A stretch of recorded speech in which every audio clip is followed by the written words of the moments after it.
2, 1.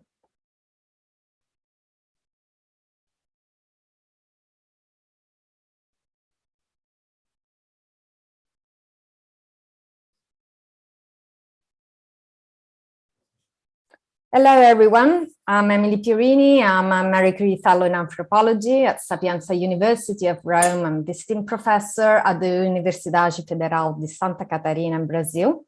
I'm also co-coordinating with Alberto Groisman the HEAL Network for the Ethnography of Healing.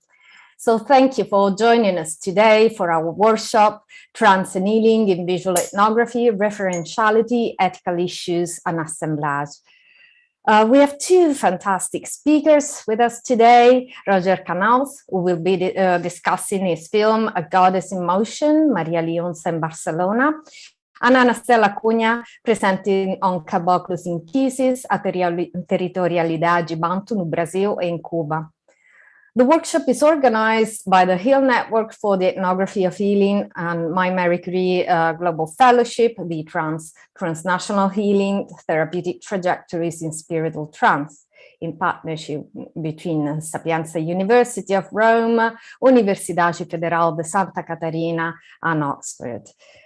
The postgraduate program in social anthropology of the Universidade Federal de Santa Catarina is hosting this year's event in Brazil. And I would like to thank the other members of the organizing committee, Roger Canals, Alberto Groisman, Vania Cardoso, Fernando Cielo, and the Instituto Brasil Plural. The event and project are founded by the European Union with the support of Sapienza University of Rome. So this workshop is following an event that we held yesterday on mediumship and health, dialogues and tensions, which included the roundtable discussions between anthropologists, psychologists, and spiritist therapists in Brazil. The aim of the HEAL network is of the ethnography of healing is indeed to promote the encounter and collaboration between scholars and religious leaders and spiritual therapists and health professionals, and the discussion on ethnographic approaches to healing, spiritual trance, mediumship and possession, and religious transnationalism, including a reflection on how the ethnographer experiences their body and their knowledge in the field. But also we have the dissemination of research on the ethnography of healing to a broad public through our events, our website, and our social networks. So with Roger Canals, we're developing the visual ethnography section of the network, which includes an archive of films on our website that we're currently building up, and a section on photography and one on training. So you're welcome to join us should you be interested in adding links to your works on the website, healnetwork.eu. This is the first of a series of visual ethnography workshop, which will be followed by one in Oxford in 2022 and one at Sapienza University of Rome in 2023. As a network, we organized several workshop, conference panels, and publications reflecting upon the researchers' bodily knowledge in the field and how to deal with therapeutic experiences of trance, including a forthcoming book edited by Bergen, published by Bergen, Other Worlds and Other Bodies, Embodied Ethnographies and Epistemologies of Healing. So the idea of this workshop developed from our conversation about filming rituals, in which our interlocutors in the field manifest spirits. So we asked some ethical questions. Who should we ask when this happens during a ritual? The medium, the spirit, both? But when and how? And in this sense, how can our presence alter the development of the ritual? And how are the filmmaker's body and technological devices are involved in the ritual? Can or should cinema intervene in the healing process, especially if it has a transnational dimension? So our speakers will discuss these issues along with some technical ones, commenting upon some selected scenes from their films. And both filmmakers address transnational rituals and reflect upon their own experiences of undergoing cleansing rituals. You may watch the full films following the links on our website. And before moving to the discussion, Alberto Groisman will say a few words, and Alberto is professor of anthropology at the Universidade Federal de Santa Catarina and co-coordinator with me of the HEAL network. Alberto.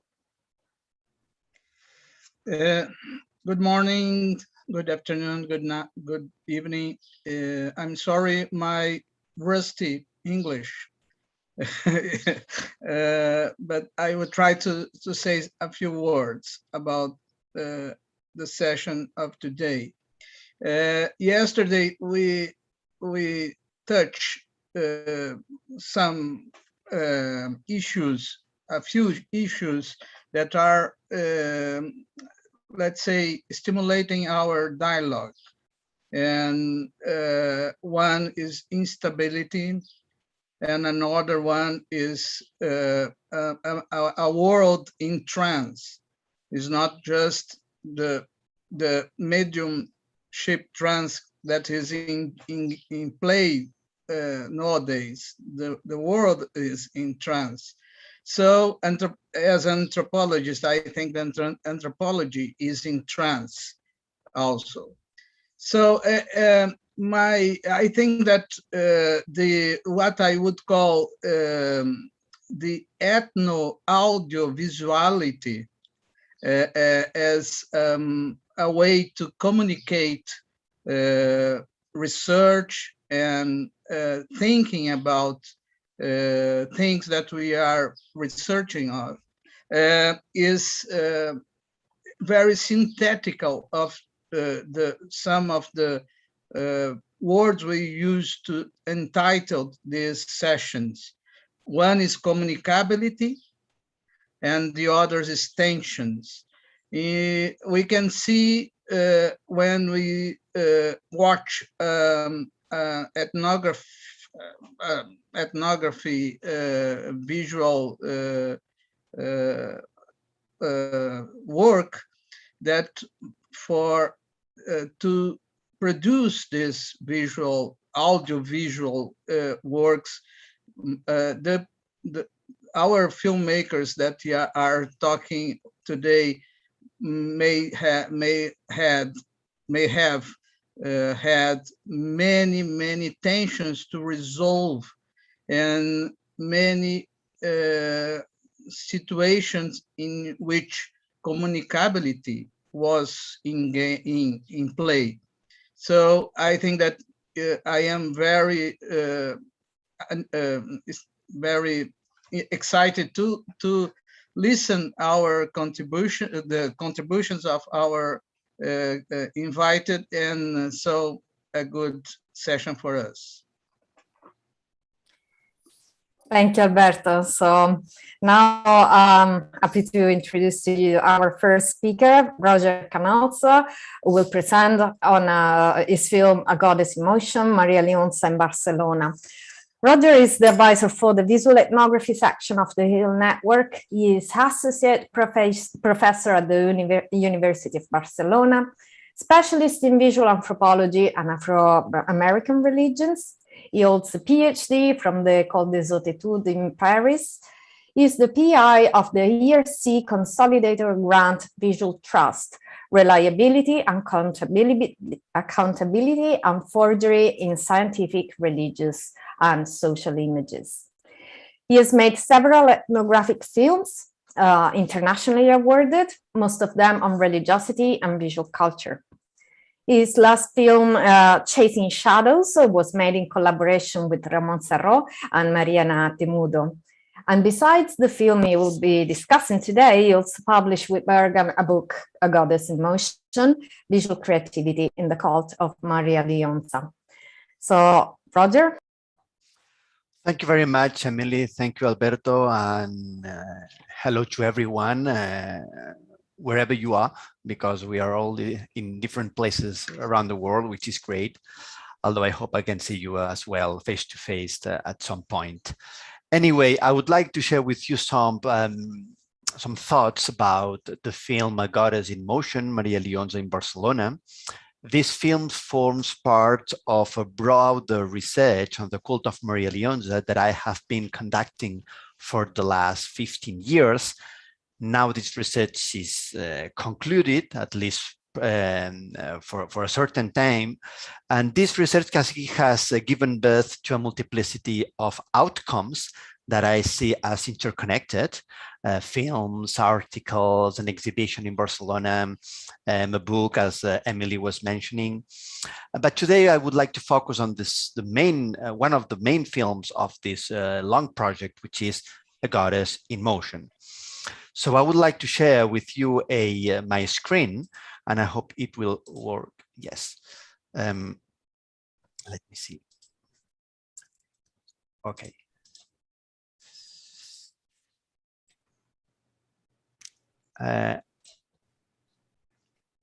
Can you see the website now? Yes. Yes. Okay, great. So this is a website that I have designed in which I have gathered most of the scientific outcomes of this research. In this website, you will find a link to the book, but also links to the different articles and book chapters that I have written on this topic. You will also be able to watch the films, to have a virtual visit to the exhibition I created in Barcelona, and to have a glimpse on a participatory website that I ran for 4 years on the topic of Maria Leonza. So I don't know if you are familiar with the cult of Maria Leonza. The cult of Maria Leonza is an Afro-Latin American practice from Venezuela, and the origin of this religious practice is, as in many other places, the encounter between the Indian tradition, the African tradition, and the Catholicism. So these three sources encountered in the Venezuelan soil and gave birth to this religious practice, along with spiritism, occultism, and many other influences. And in this religious practice, spirit possession has a key role. Actually, during ceremonies, mediums are often possessed by the spirits of ancestors or by the spirits of the divinities constituting the spiritual pantheon of the cult. Maria Leonza is the main figure of this religious practice, and it is a very fascinating figure because she's depicted and represented in many different ways. One of the ways in which she is depicted is as an Indian woman raising a tapir and holding a pelvis bone on her hands.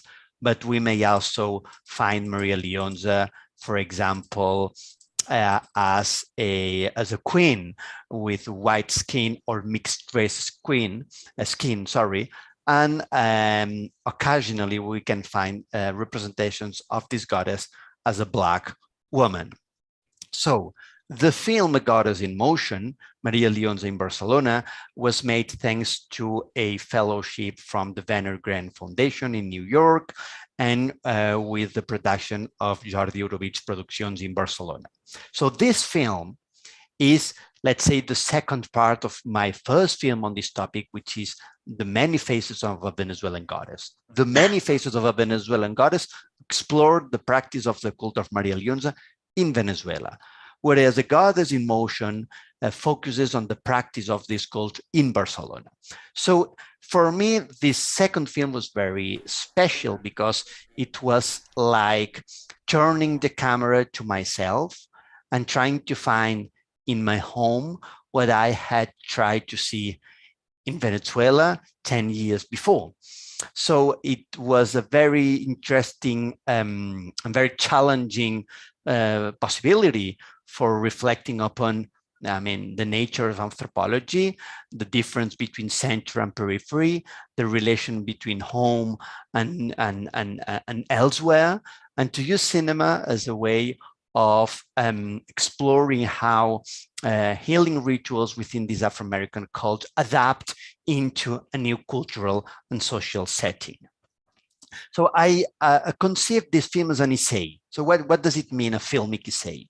A filmic essay is a piece which experiments visually with the form and the narrative of cinema, and which tries to go beyond the usual rules and norms and conventions in ethnographic cinema. So there is a increasing dialogue between, let's say, experimental cinema and ethnographic cinema.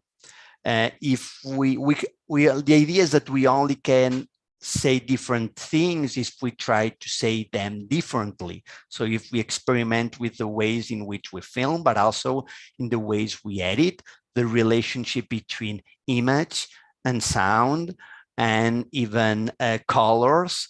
So the idea of the filmic essay is to try to use image in an original way to convey new ideas and new experiences in the viewer as well.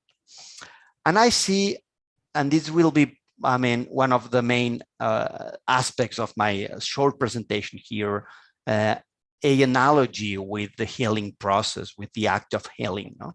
The idea of the essay tries to convey a certain experience in the viewer, the person who's watching the film. And I think that this idea of experiment is very close to the healing ritual, in the sense that experiment has to be with experience, that is, with something that is lived in a very corporeal way, but also the idea of experiment has to do with the idea of an attempt or a tentative to transform reality through certain acts and dispositives. And actually the act of healing is also, this is a performative act which tries to alter the current state of things. And this is a very important thing to highlight here. When we film, we have to conceive the film and the filming process beyond the representational paradigm. So when we film a ritual, we are not just depicting, representing what is going on in front of the camera.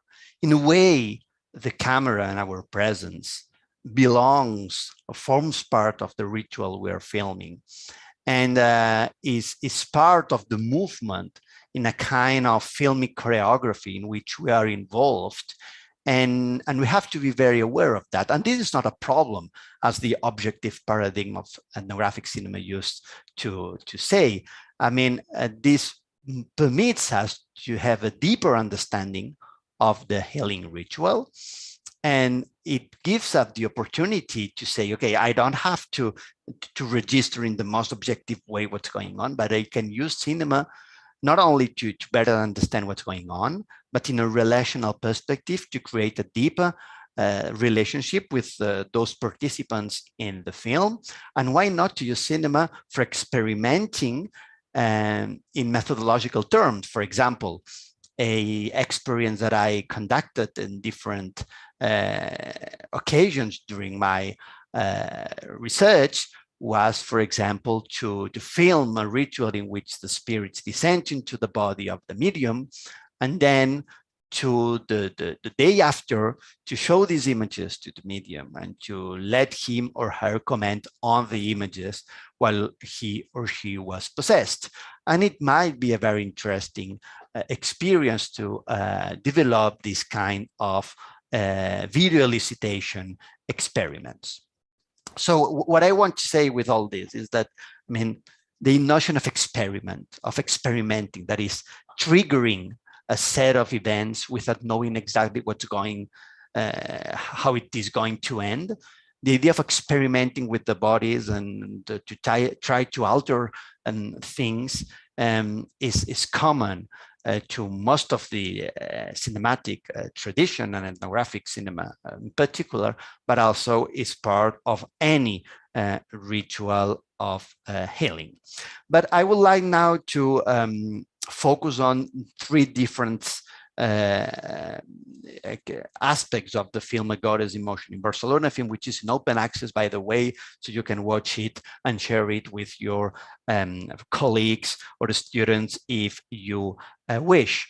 The first concept I would like to highlight is the concept, as Emily said, of referentiality, but I can also use the term reflexivity.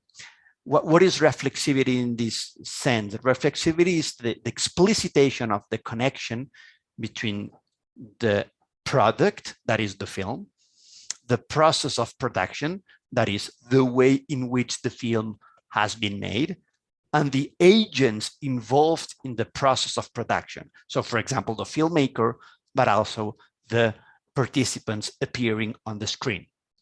In most of the ethnographic films, this triple connection between the film, how the film has been made, and which was the agreement between the participants in the film is omitted. It's not made explicit. One of the specificities of the filmic essay is precisely the explicitations of the conditions which have made the film possible. And I think it is an ethical stance. It is a way of saying, okay, that was the agreement that we had to make the film, but it has also an epistemologic interest in the sense that it gives us the context which gives sense to the ritual under study. And this film, it was very, I decided to adopt a very reflexive stance because in some way I was filming in my own city in Barcelona. So I decided, for example, to show the steps that I have to follow in order to get the permission to film a ritual. So it is, again, something that it is not always shown in ethnographic cinema. You see the ritual as something that is going on in front of the camera, as if the camera was not there. I adopted a radical different point of view, and I decided to show the kind of rituals I had to follow myself. And I hate appearing on the screen. I love filming, but I don't like appearing on the screen. But this time I said to myself that I had to be somehow brave and to dare to be on the screen as well. So now you see a full screen. Is it right, Emily? Are you seeing the full screen? Yeah. So here, for example, I will show you some minutes of the film. In this scene, I am purified by a believer on Maria Leonza. It was a long time ago, almost 10 years ago, not 10 years, 8 years, 7, 8 years. So I am being purified with the smoke, with prayers. And this is something that I had to follow each time I wanted to film a healing ritual. So if you want to film a ritual in which someone has a disease, has a problem, has a bad spirit in his or her body, you have to be cleansed beforehand. You have to, you can't enter into the ritual bringing with you bad energies or any this bad force, as they say. So you have to be cleansed beforehand. So I show you some minutes of this sequence.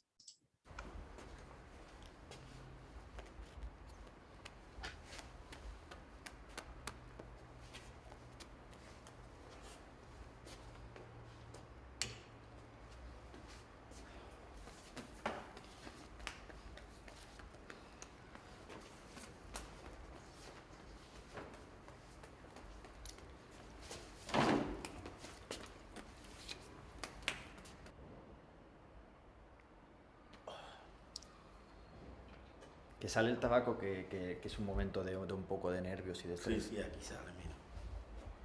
Y está oscuro, no es que tiene brujería ni nada, sino la mala influencia. Cuando las cosas le salen mal, claro, uno está trancado. Sí. Búsquelo por psicólogo, por donde lo busque, es lo mismo. Ya. Pero no es que haya una sí, no es que haya una brujería o algo. Ni nada, no. De hecho, en estos días que hice para pedir el permiso y todo salió bien. Bueno, el baño de hoy quizá me relaja un poco, Sí, ¿no? sí, porque en el subconsciente está, porque claro, todo cuando uno se va a meter a algo desconocido, por más que bueno, te relajes siempre, bueno. Sí. Porque es que esto no engaña, ¿me entiendes? No, no. El subconsciente tuyo, todo esto que me sale aquí es lo que está en tu cabeza. O sea, ¿me entiendes? Y es lo que has pasado esta semana. O sea, pero bueno, la cosa irá para mejor, eso sí se puede pedir también. Tú pides. Yo pido.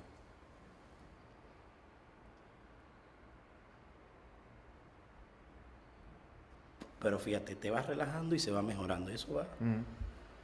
Palabra cierta. Sí, no. Siempre que digas algo, para que veas, afirma, cae siempre una ceniza. No me preguntes por qué, pero bueno. Mira, ¿tú sabes quién está ahí? Esa es la reina María. Esa es la reina. Sí. This is the queen. So this is what we call in visual anthropology a visual regime. In this specific religiosity, the ash of the tobacco has a very important role. And here he's seeing Maria Leonza, so the spirit, the main figure of this ritual, it appears as an image in here. And this is a sign that everything is going to go well, that I have the permission to undertake this research. What I find interesting of this, I hate seeing myself on the screen, but the thing is that the study of this healing ritual involves also some kind of healing experience on myself, on the anthropology of himself, because when I was here, when I was receiving this smoke, and I tried to relax myself, because you are not allowed to get into a ritual in which someone has a disease, being stressed or with bad energies. So it has an effect on yourself as anthropologist, as researcher. And so I wanted to put it into images, to include it as an aspect of the film. In order to be honest, ethically, but also epistemologically speaking, you see. Another important thing, if I am receiving the smoke, and if this person who nowadays, today, has not the same opinion on this cult as the day these images were taken, and I have to say this, but actually, if I am receiving the smoke and this medium is performing the ritual, then there is another person, a friend of mine, who is filming. So there's a third person. And if you pay attention, you'll see how the medium is looking at the camera all the time. Well, this idea of looking at the camera is another important aspect of what I was naming the filmic essay. That is, in the classic objectivist ethnographic films, this was the forbidden shot, to look at the camera. So that was the shot that anthropologists hated, because it made explicit the fact that someone is filming and that someone appears on the film, and that there is an agreement, a relationship, that things are happening because we create a relationship with others that transforms ourselves, that transforms the other ones, and that creates a shared situation. And this shared situation is a relational one in which each person, each participant defines its position vis-a-vis the others. I would say that this is the most anthropological shot, the eye-to-eyes shot. Are you following me? Is it clear what I'm saying? Yeah, yeah, okay. Is everything going well? Great. So reflexivity would be the first concept I would like to discuss in here. The second one is movement. I mean, very simple notion, movement. I mean, cinema is the art of life in motion. Cinema permits to capture life not as abstract ideas, but as a lived process. Cinema is the art of motion. And when we film, I mean, it is not like in photography. In photography, we have a composition of elements, but in cinema, we record time. We record time. The most simple unity in Cinema, which is the shot, is a capsule of time. So, and I think that it is interesting because any ritual, especially healing rituals, have to do with the idea of movement and something which is in motion. Not only because people move, not only because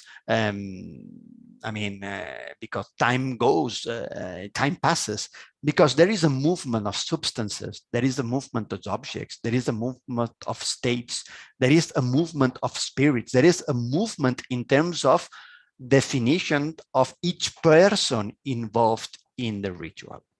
So I think that one of the capacities of cinema, one of the potentiality of cinema, which make cinema so appropriated for studying healing rituals, is the fact that it permits to study healing rituals not as abstract ideas, abstract things, not as states, but rather as movements, as kind of choreographies in which the participants are transforming themselves through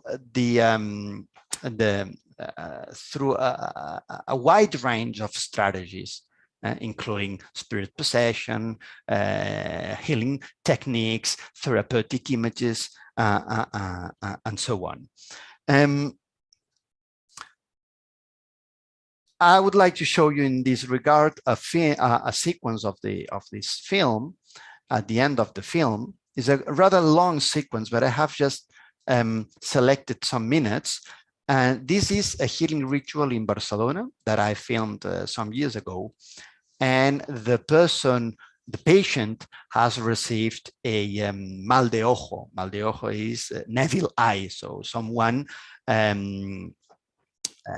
infected by jealousy looked at him in a very bad way, and since then this person is affected by nightmares and impossibility to be happy in his life, and a ritual is performed to free this person, to get rid this person from this bad energy. Comience. Y comenzamos a cortar brujerías, hechicerías y encantamientos.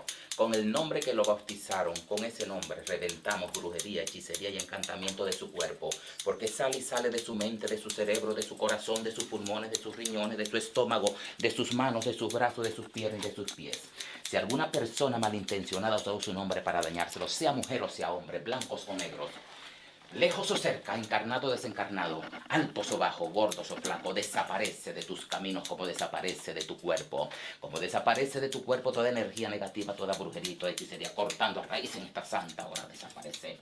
En el nombre del Padre, del Hijo y del Espíritu Santo, 3 veces tembló la tierra, 3 veces tembló el mar, 3000 veces en esta santa y bendita hora. Toda brujería se va a cortar, se corta porque somos hijos de Dios. Llevamos la sangre de Jesús y la leche de María Santísima, llevando la sangre de Jesús y la leche de María Santísima. En el nombre del Padre, del Hijo y del Espíritu Santo. 3 veces tembló la tierra, 3 veces tembló el mar, 3000 veces en esta santa y bendita hora. Libre vas a quedar, porque reventamos piedra que obstaculizan sus caminos, reventamos espinas que le vienen hincando, reventamos cadenas que lo tienen atado.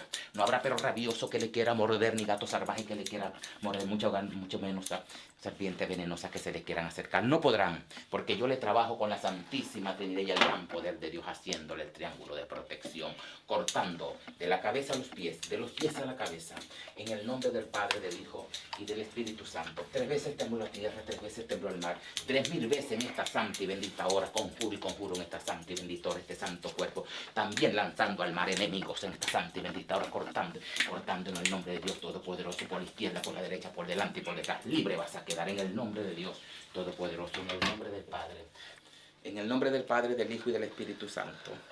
En el nombre del Padre, del Hijo y del Espíritu Santo, criatura de Dios. Yo te ensalmo, yo te bendigo, y nuestro Señor Jesucristo, Redentor del mundo, te da la santa bendición, sacando y sacando en el nombre del Padre, del Hijo y del Espíritu Santo. Con tus ojos verás claridad, con tu lengua hablarás claridad, con tus oídos escucharás claridad, criatura de Dios, porque eres hijo de Dios, llevas la sangre de Jesús y la leche de María Santísima. En el I shall stop here because I have only 30 minutes.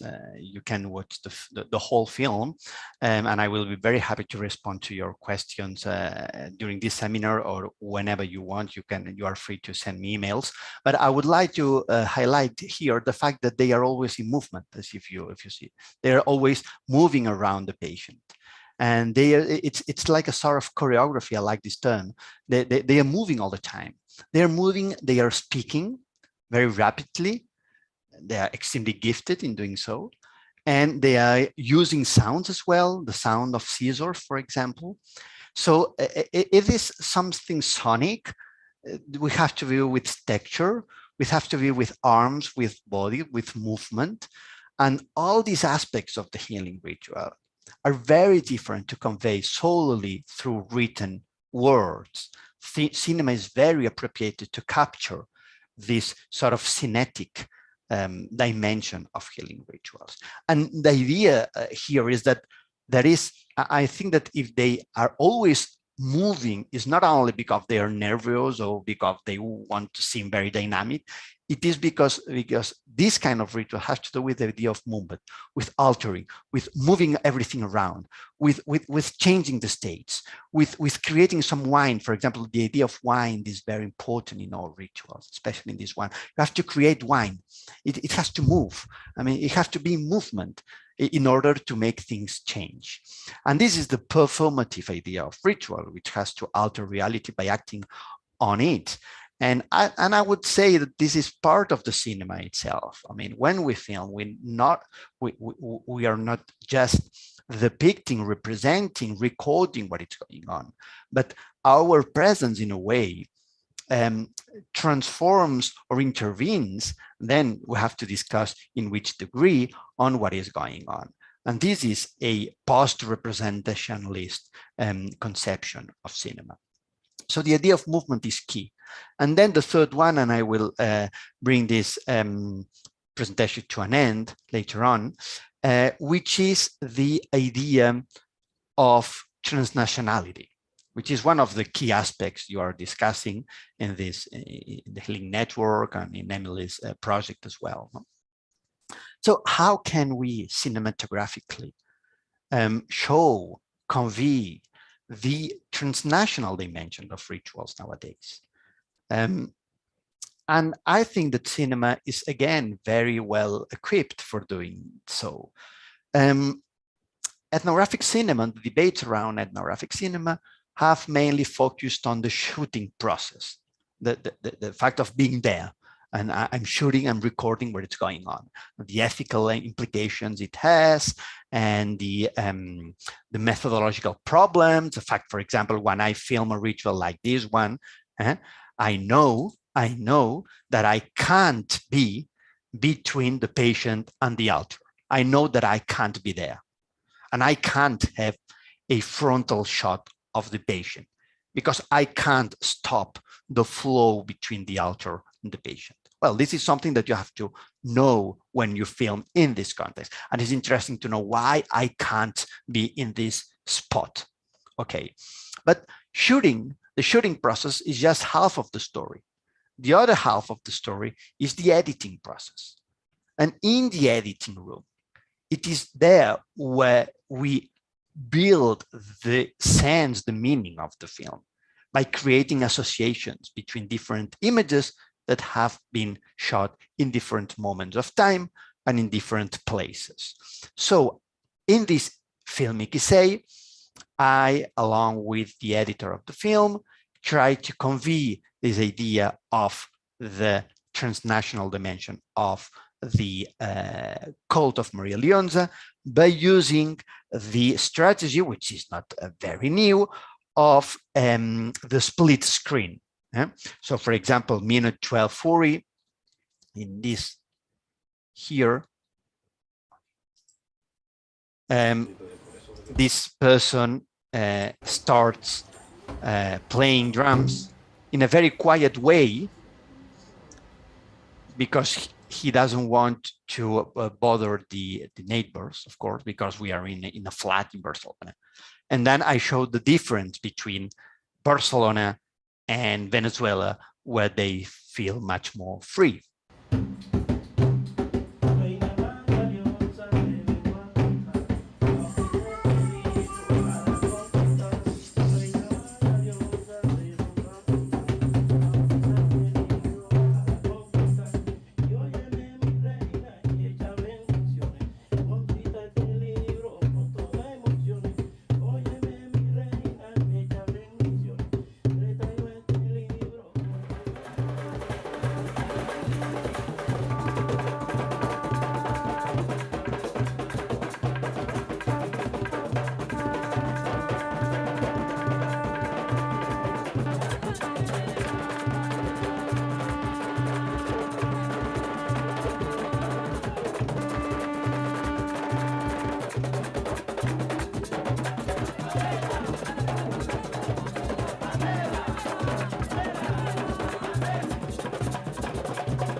I'll show you another example, and then I will proceed to the conclusion of my presentation.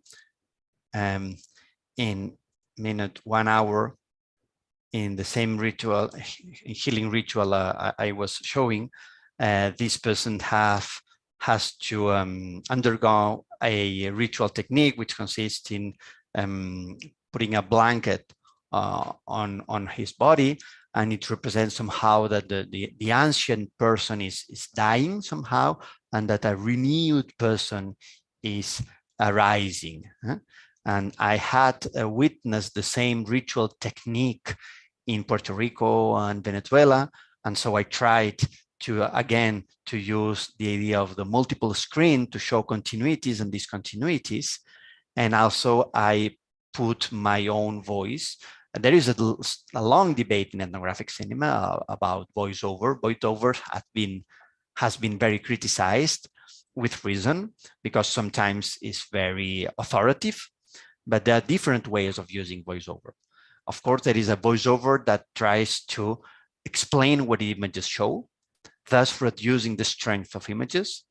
I personally don't like this approach, but you can use voiceover in a much more intimate way, in first person, in order precisely to explicit the conditions under which the ritual was filmed.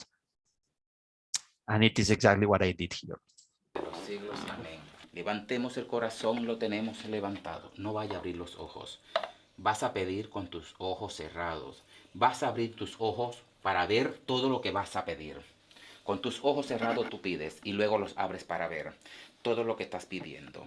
Te tapo con el santo manto rojo en esta santa y bendita hora, que es el color de la sangre de Simón Bolívar que derramó por libertarnos. Hoy quedas libre para emprender una nueva vida de amor, de paz y armonía.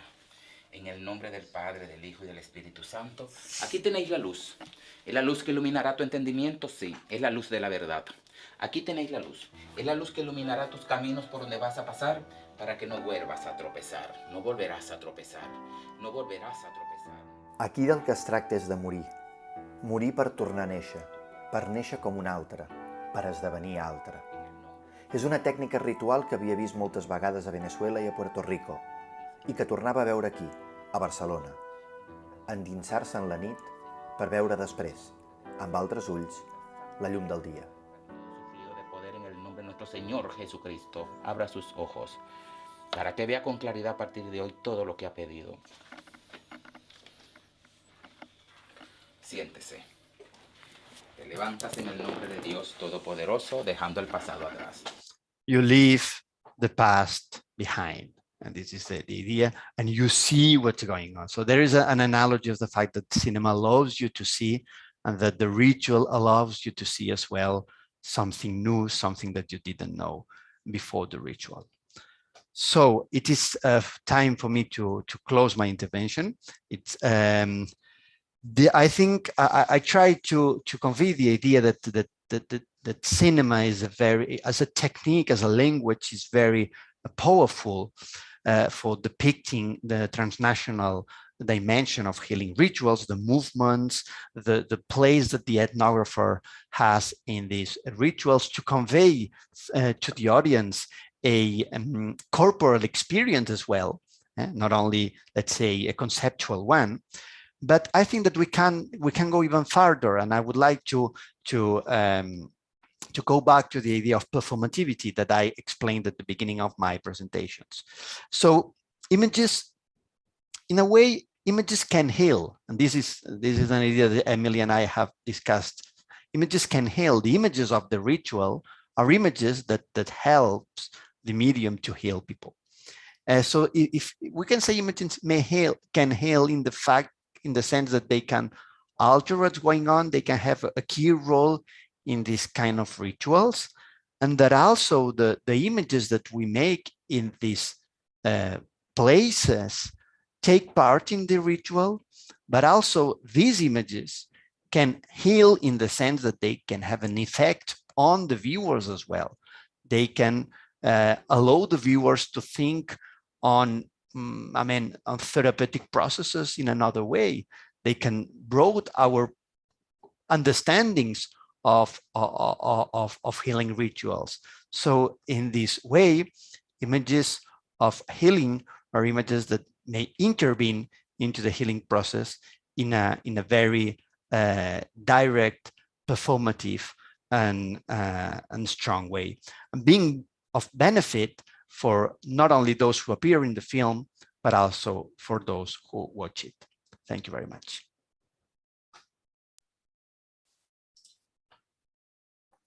Thank you so much, Roger. This was fascinating, and you raised so many issues that there are already so many questions. At least I have a few, but we can discuss all the questions later on in the debate.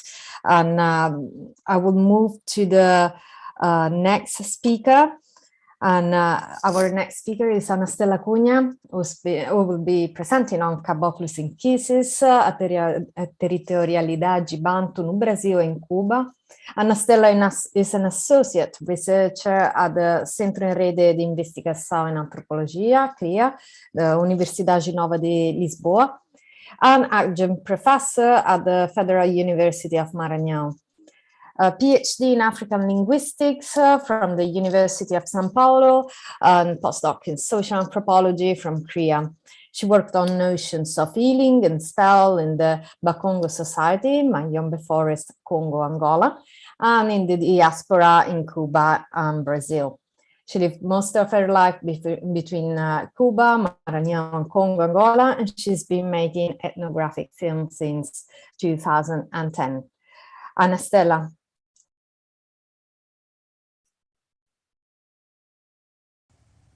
Okay, hello, thanks for the invitation.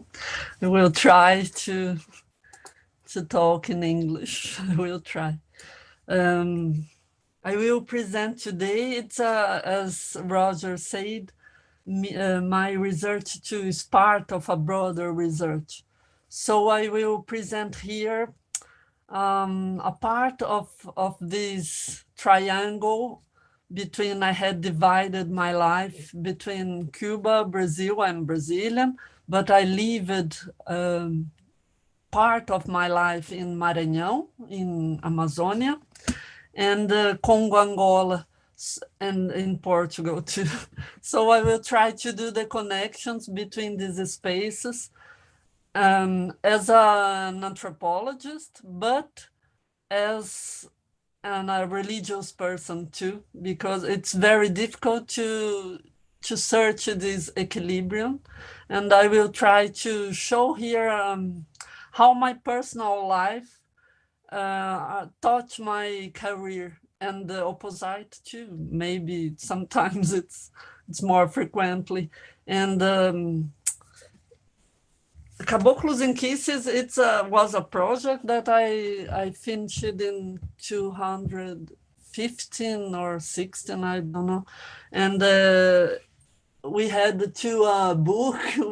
I can share the book in PDF after this, and a series of encounters between religious person, anthropologists, and new technologies, just to try to do this translation about the many.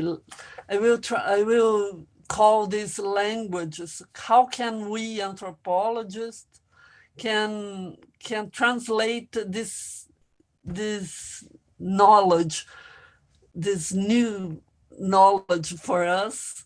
That is, how can we talk all the time about concepts like agents, and how can we materialize this in the movie, when we will film this?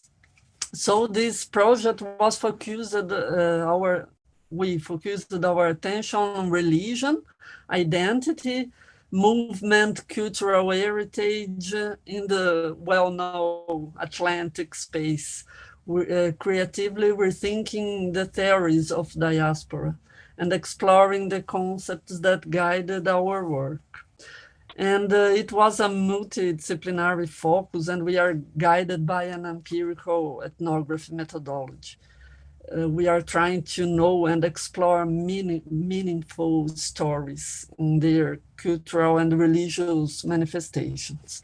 I prepared a kind of self-biography here. I would like to share with you, because I'm trying in this moment to prepare a script of my own life, and it's a super short biography and not a non-conventional biography, because I just selected some points and moments of my life that cross these lines of my production, my visual production, and how could it be important for us in these discussions to touch some questions like how my personal life and career are linked. I will read, and it's short, and after this I will show some parts of the film.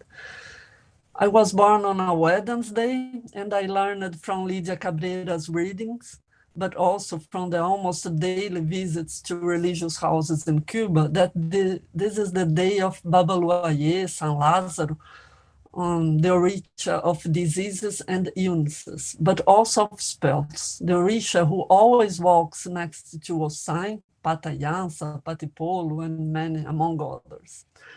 And I was baptized when I had 2 months by the first Black priest of the local Catholic Church in the small, very, very small town in a village of São Paulo, Brazil, where I grew up. But when I had 8 years old, I was also baptized again in the Baptist church, because my mother was converted at the time, and she took us to the services every week. My grandmother, she prayed for Ave Maria in French every night, and she saw the spirits, many spirits, and they accompanied me. My aunt too, she was from Umbanda, a mixed religion, spiritual religion in Brazil, and my grandma, and as my grandmother and me, this being around us. I also arrived in Cuba on a Wednesday, and I lived there sequentially for 3 years, but all the time I'm coming back. It was a sunny day, and I wanted to walk around the city, and I went for a walk to Vedado, a middle-class neighborhood in Havana. I didn't know anyone. It was my first day and first time in the town. Crossing one of the streets, I heard the batas, the drums, and I crossed. I was called to saludar el santo, to say hello for the saint, the riches, the spirits. I don't know how to call it exactly, because it was a mix of religions. It was cumpleaños de Ochosi, cumpleaños.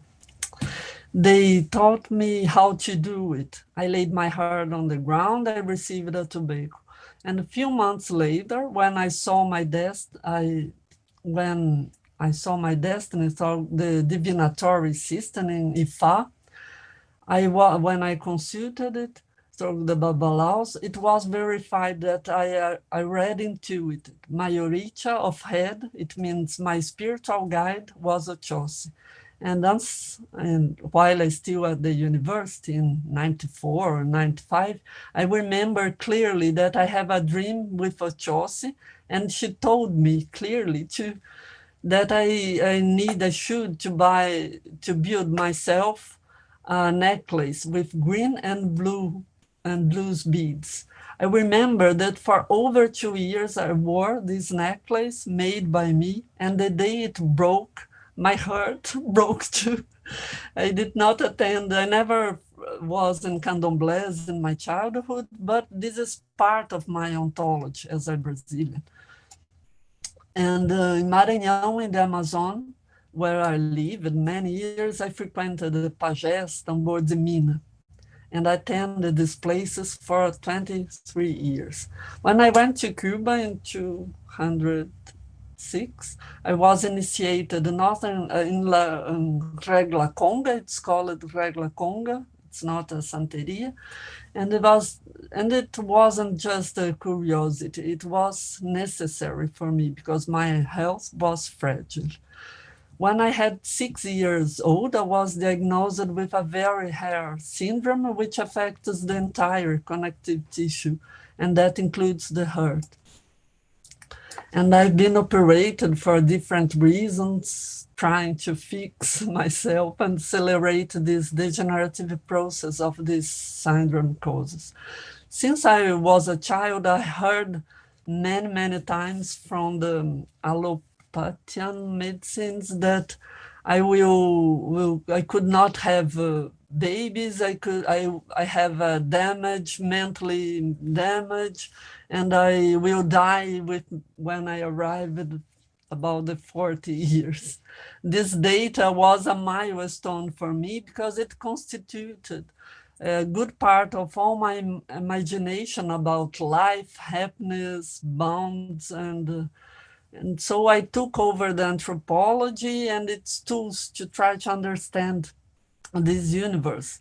And what can I do with anthropology? That was my question.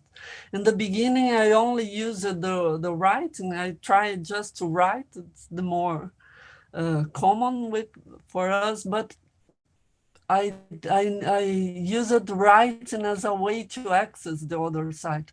But how to show on video and screen entities that everyone can see?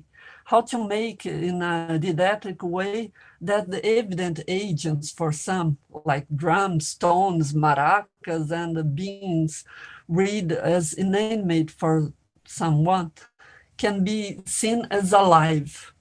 So I started to use my own body as a technology device of rituals. I never had any training in audiovisual, neither for the technical part, for the content part. I did it from a feeling, from entities that guided me in dreams, especially in dreams, but also from readings and metabolizing, I will say, what I digested with my eyes and what I read too. This seems to me to be a joint process, and I'm talking about my case in particular. I think that each person has their own way of conducting a story, to tell a story, and the subjectives appear at the time of editing the film. Editing is a new writing, no, it's a rewrite. With that bunch of scenes we have, which have already been selected, as Roger said, we have a previous choice, and there is also the possibility of working with the camera, for whom has more financial conditions, no? And hence the need for both of them to have a sharp eye. Furthermore, we don't just film reality, we transform it when we film it. So how can we, our presence, develop this ritual? Can cinema intervene in the healing process, especially if it has as Roger said too, we have the same questions maybe because it's purposing our way to, our manner to do the things. But after the first writing, the first look comes to montage, a second writing, selecting what interests us for us among the collected images, cutting and organizing chronologies, how we will show these relationships about people healing themselves. So there are many layers when we are writing. All it permeates for the human relationships, and we develop it in the spaces where we are going to film. I have many proximity with the persons we are, I'm saying we because in general I am accompanied by someone for take the pictures, the scenes, and there's a kind of sensibility too, and this sensibility of each one as peculiarities, and I confess that in Cuba, for example, because I am Brazilian, there's a great cultural affinity between Brazil and Cuba. I had always a great interest. They are always asking for me about the carnival, the spells practiced in Candomblé, Umbanda. So it was a kind of proximity to stay near for the person. In Congo, Angola, it's always the same. Many other issues end up being part of this trying to understand these ethical issues, in addition to those evidently requested by the international associations or the ethics association. But how far can we show? What should we show? Are secrets important, and why they are important? We need to select all these, and I selected some excerpts here from this film in particular that touch in some of these issues, and I can also suggest other films that I made. I don't like the other films, and even this in the way they are made, but I think the people are too genuine in this moment there. I love the speech, not the format of this film, but I love the speeches and the way we could construct this dialogue with the people. I will show some parts of the film, and maybe we can talk a bit about this way to construct. The first piece is the 7. Fernando, would you put it, please? And my question there, it's only to show how to capture beings that are not seen, or not seen in the same way by us, by everyone. What tools can I use and to make these translations when we have divinatory objects, drums, wines? Yes, yeah, when you can.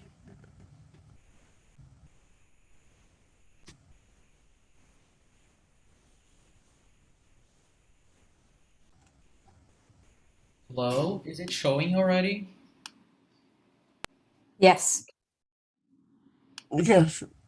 Just tell me if the sound is okay. Stella, I'm putting the that you asked, which is 7:20, I guess. 7:20, and sorry. It's just yes. I will. We can see some minutes, 1, 2, or 3 minutes. All right, so I will play, and you let me know. Okay, okay. Yes, okay.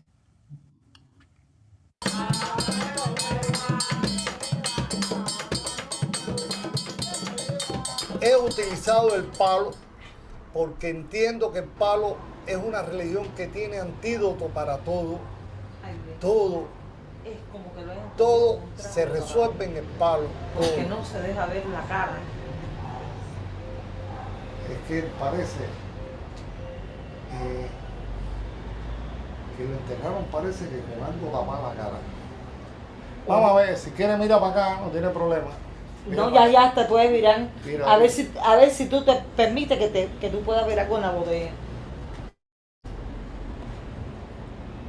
Está muy turbia. Sí. Pero aparte de que está turbio, es como si lo hubieran agarrado con un paño, una cosa así, pan, llegaron, lo taparon y lo dejaron taparon, porque no se deja ver cara, sino esa...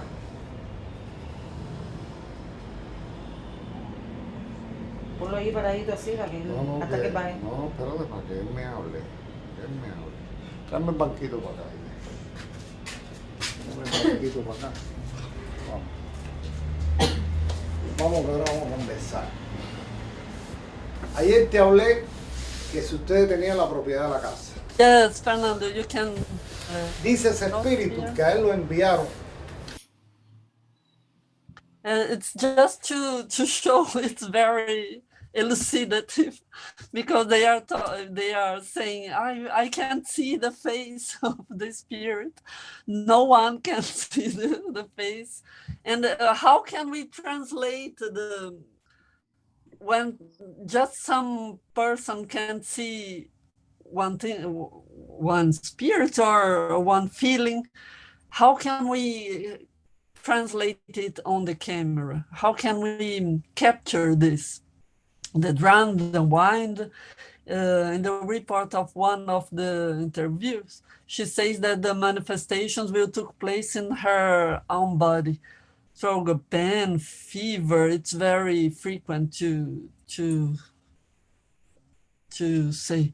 And we will see forward Fernando, another chairman from Brazil. He reports from the taboos of the manifestations. No, if you can put forward.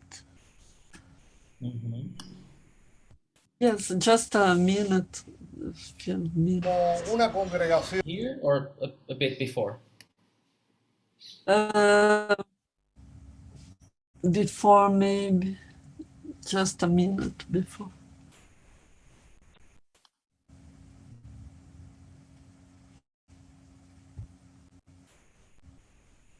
Yes, okay, it's only to see. Okay. Okay, aqui? Is it okay here? Okay, just until 12, we can see apart. Okay. Como no cae, muchacho, como no cae, cuando ella tiene una sida, como no cae. Ay, panina, ay, panina, ay, panina,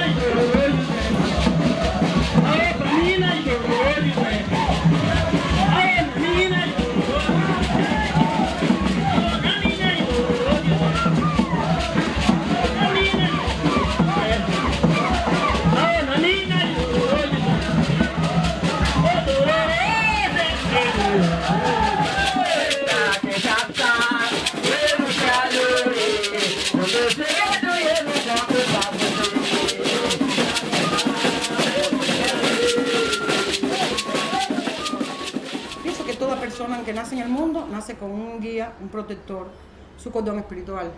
Uno los trabajamos más, otros trabajan menos, pero se va desarrollando a través de las misas espirituales.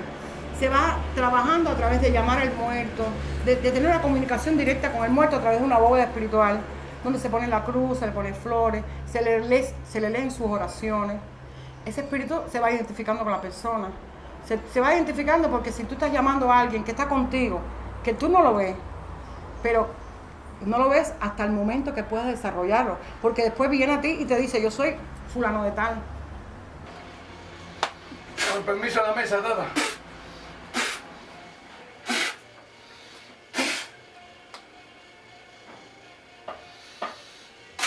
Venga, mía, ¿qué problema tú me tienes en una pierna, Dice Maferefún, la sombra de un espíritu que tú tienes que viene con tendencia de San Lázaro, de Cuba para te en ganga. Que dice que Maferefún es lecum contigo. Esos espíritus son como una congregación. Fernando. El espíritu más elevado de Tajosé iluminó.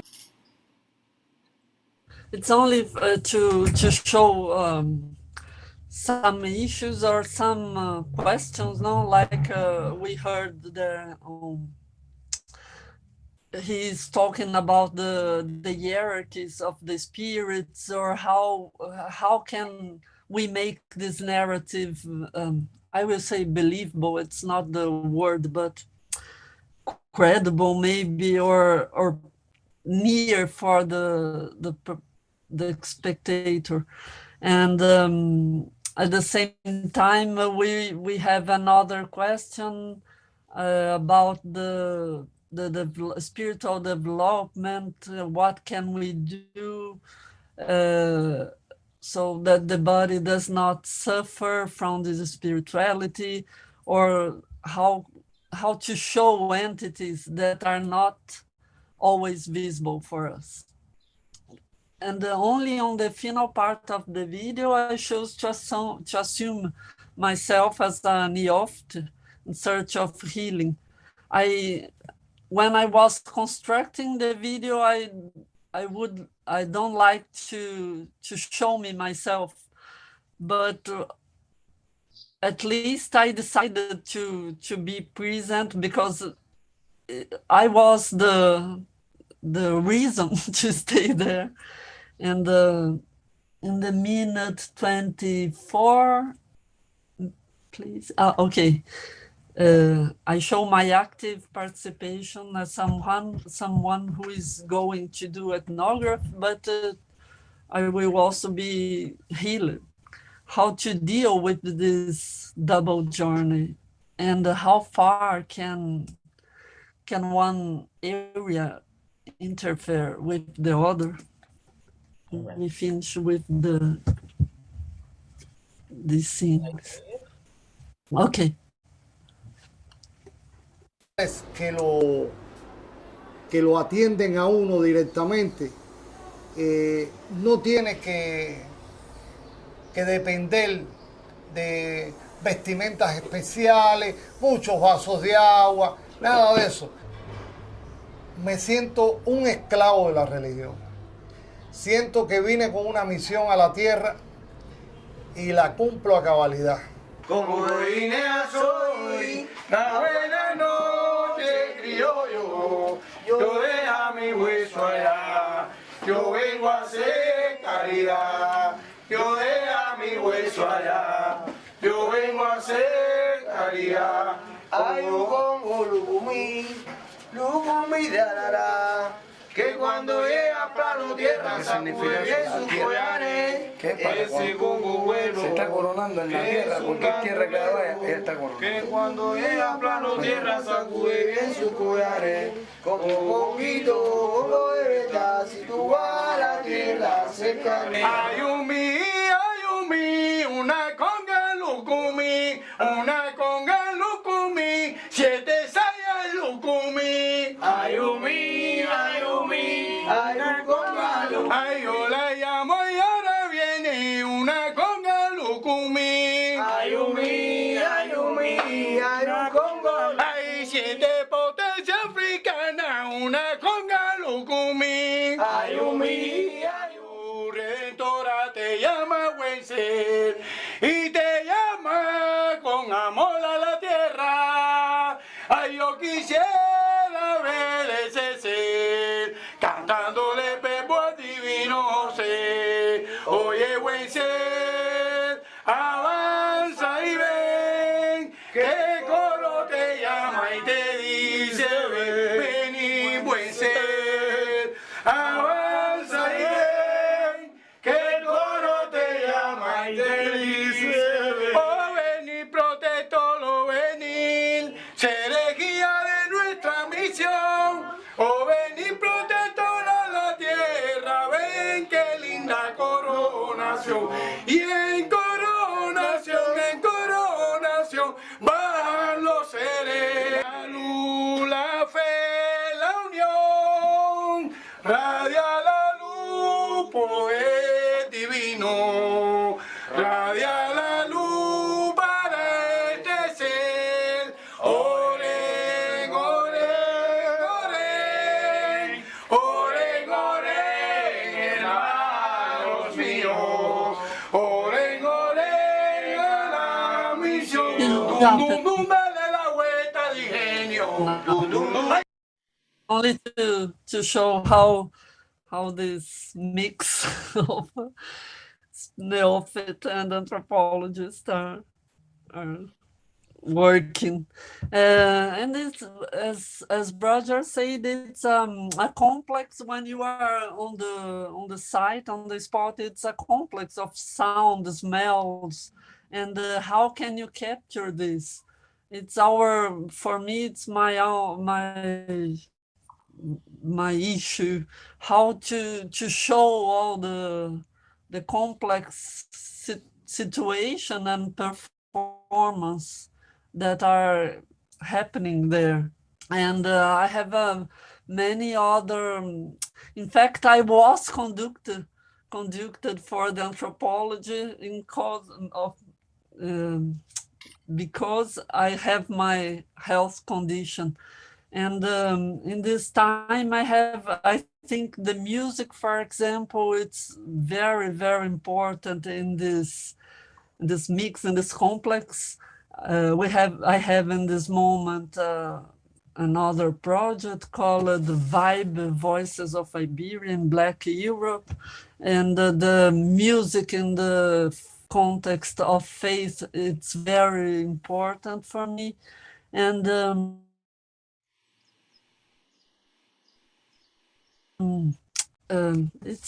well, I would like to bring for our discussion today, how can we capture what's your choose, what we choose when we are there, and it's part of our understanding of the words too. And maybe we can discuss. I think it's better to discussing the ideas and the ways that we conceived our videos, and it could be more constructive, I think. And many thanks. Sorry, my language, my Creole language here. We can talk later. And thanks. Thank you, Ana Stela. I mean, thank you for presenting in English. It was just perfect, and the images were really powerful, as someone has also commented. And I really liked also this intertwinement between your therapeutic journey and the film.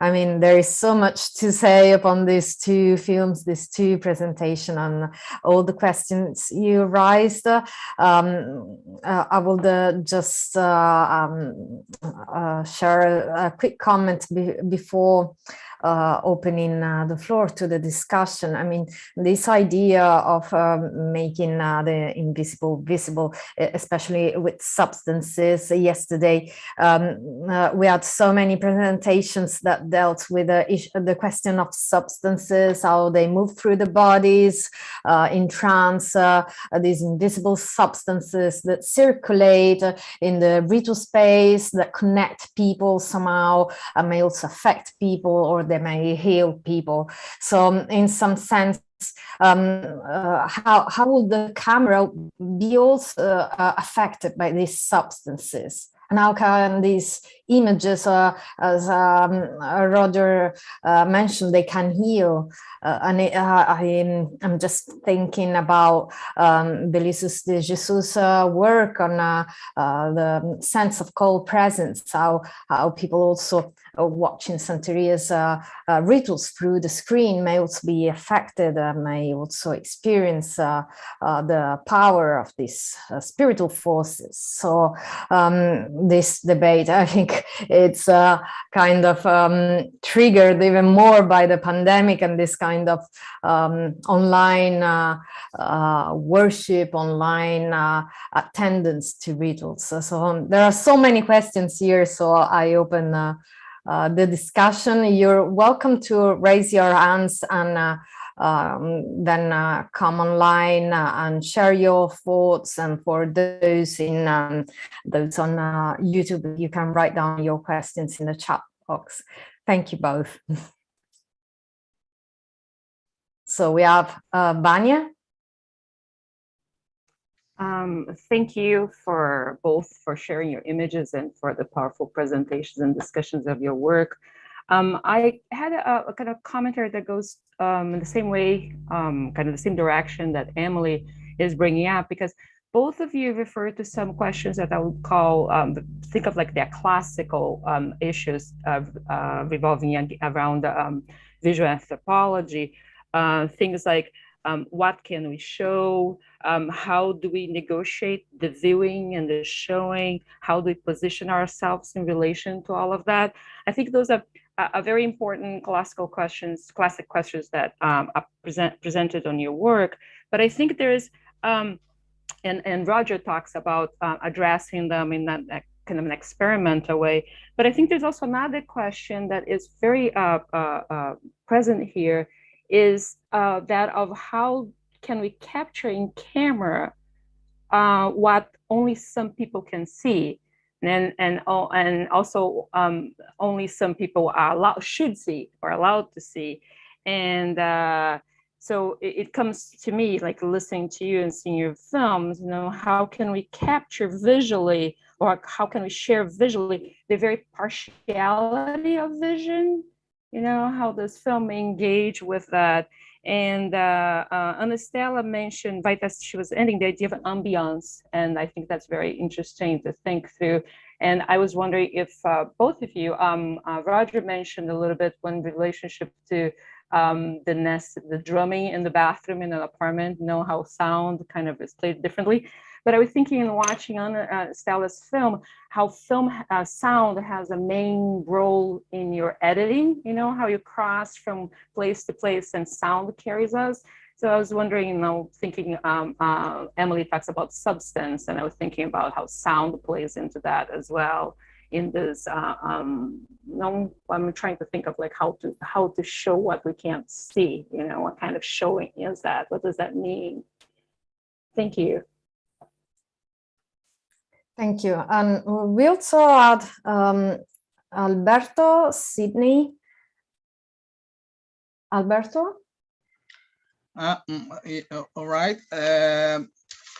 My question is, let's say, correlated with the Vanya in a certain way.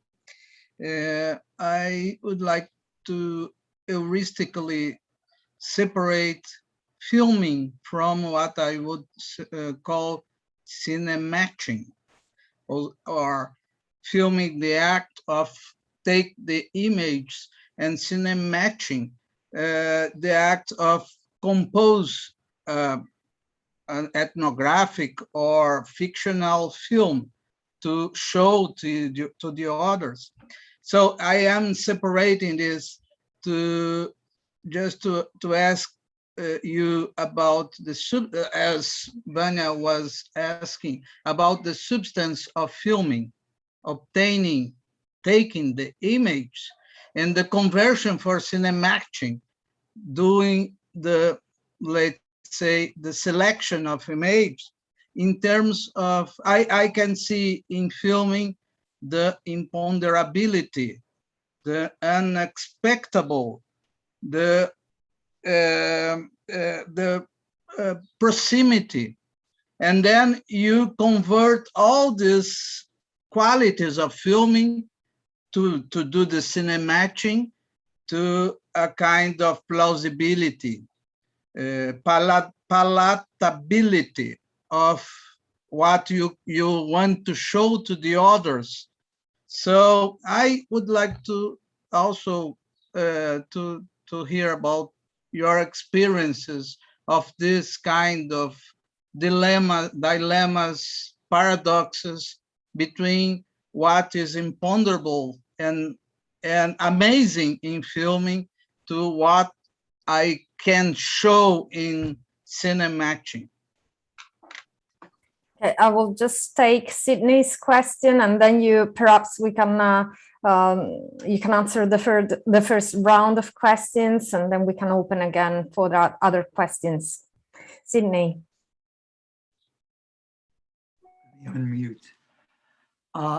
I asked the question, I have several questions and several comments. First is, has anybody followed up the patients to see whether they recover or what happens to them? Because this is a very important part when we spoke yesterday about evidence. These are healing rituals to patients recover. One question. But there is something broader, because with film, you can take material aspects of a ritual, but there is a whole symbolic world that these people see and believe in that you can't get at with film. And the only way we can do this is with the words in which we try to take from the people we are studying what their beliefs are and what the whole symbolic world that they believe is happening. And this requires, in addition to the filming, that somehow, and I don't know how you do this with a presentation, because you present film to an audience, but how do you bring someone in to say that this is the world of a supernatural, that people are trying, they're living in terms of it. And very often you have an audience that is very skeptical about supernatural beliefs. So how do you get at this? And finally, the point is that I have heard the word trance repeatedly. The concept of altered states of consciousness I have not heard. And I think this is very important because there are multiple states of consciousness. And I think as anthropologists, we have to begin to think about this, because I think out of psychology it came, there is a normal state and an altered state. I think this is not so. There are multiple states, and every one of us go into a series of different states of consciousness throughout our ordinary life, and especially when we get into rituals. And I think this is an area that hasn't really been studied and should. So that's it. Thank you. So perhaps we follow the same order of presentation. Roger, do you want to go first in answering this question? Yes, thank you very much. Wonderful questions, and I really enjoyed also the presentation by Ana Stela. Have a lot of things to say. Well, thank you for your comments. First of all, regarding Vanya's comments, I've always thought, and well, I'm not the only one, that there is a kind of a beautiful paradox in the story of cinema and ethnographic cinema in particular, in the sense that cinema is the art of presence. I mean, you can film on what is in front of the camera.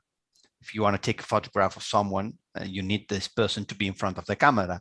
But on the contrary, when you write text, you can describe a character or someone without having this person in front of you. But to make a film, you need the presence of what appears on the screen. Is it right? But paradoxically, since its inception, cinema, and ethnographic cinema in particular, has been very interested in what is not visible, in the world of, let's say, spirits, supernatural beings, ancestors, wherever, energies. And I think that it is, I mean, two ideas can be drawn from here. First one is that these beings are interesting in cinematic terms, in the sense that they appear as actions. It's right that they cannot be seen, but it doesn't mean that they are somehow irrelevant. They produce things. They produce changes in the bodies of people, in the way they talk, in the way they think themselves, in the objects. So it is true that they are not visible, but they appear as visible things in the sense that they appear as actions. They are actions, actually. And for example, Maria Leonza in the scene I showed before, well, she's not directly visible, but you can dream of her, you can have visions, of course, but then they show you a tobacco and they say, okay, here she is, okay? And when she descends into the body of a medium, the body reacts. There is a grammar of the body which is different. So these beings are not visible, but this doesn't prevent them from being actions. Actually, they are actions. And another interesting thing is that perhaps the definition of cinema as the art of presence should be reassessed in the sense that perhaps cinema is also the art of absence. An anthropology, there is an anthropology of absence, you know that, in the sense that image, the root of the word image has to do with imagination. Image and imagination is the same thing. And when you film, you show something, but you always point to something which is beyond the frame. And this idea is very important because when we watch a movie, and there are cognitive studies about cinema and image, we, in our mind, we are not just seeing what's on the screen, but we somehow fill the screen with elements that are not directly visible and that I put by ourselves, with our imagination. It is this shot here that you see in here. You don't see my office beyond this line, is it right? But you know that my office continues over there. I mean, it's not, I mean, the absolute void here. Something is here. So it sparks your imagination. And I think that cinema is very powerful in this regard. When you see someone looking at the bottle, as in Ana's film, or looking at tobacco, there is this idea of the regime of visibility, which is interesting. What this person is seeing, actually. But we are somehow provoked. It's like a challenge. And then we start imagining, so seeing in our inward eye on what this could be. And this is also what cinema is about. So I think that this has something to do also with Alberto's argument about cinematching, no? The idea that not only we put elements on the screen that are not on the screen, that the watching and imaging is not only seeing the image, but filling the images with something which is not on the image. And this is our visual experience, although we are not aware of this. But when we edit, when you compose, as you were saying, there are risks because, of course, the principle of editing is that you create a sense which is not in image 1 or image 2, which appears out of the connection between both images. So the sense is not in the images, but in the relation between them. This is very structuralist in a way. But the idea is that, of course, that there is a risk because you somehow, let's say, impose a sense in the images. But here again, I think that there are different ways of editing. Some of them are much more authoritative than others. And there is a way of editing which is much more close to this idea of suggestion that I was trying to convey, the idea that by bringing images together, you let the spectator think on the realm of the possible. And it is the idea that it is not shown, but it is possible in a way, and it sparks your imagination. And finally, I mean, Sydney has raised many interesting ideas. I did not follow up this patient personally, because my main contact was the healer. But next week, I went to see him. And I asked him if the patient had recovered, and he said that he was feeling better. At least this was his word. But I think that following up the therapeutic itinerary or biography of people is extremely important, and not only to keep the word of the healer, because you only have half of the picture. And I try to do this during my fieldwork whenever possible. And then finally, this idea of materiality, totally agree with you. The multiple state of consciousness, this is something that refers to the anthropologist as well. I mean, when I film, you are also in a kind of different state of consciousness. I mean, when you really are skilled with your camera, as when you write, when you feel, let's say, inspired, you are not just thinking, okay, I'm Roger Canals, I was born in Barcelona. You're somehow in this flow, creative flow, and something similar happens when you film, in the sense that you are somehow within the ritual, participating in it, and you adapt your screen to what's going on, and it is a pleasure also. And I think, and I claim this word, a pleasure, not only intellectual, but sometimes even physical pleasure. I mean, I felt a physical pleasure filming rituals, smelling tobacco, coffee, honey, flowers, water. I mean, this it's a very particular atmosphere. And then, just to conclude this intervention, I mean, a film is not a product in itself. A film has a meaning when it is seen by someone, in this case, you. So when we study a film, we have to take into account the life of the film after it is concluded. So what do these people do with the film afterwards? And where it is showed, seen by whom?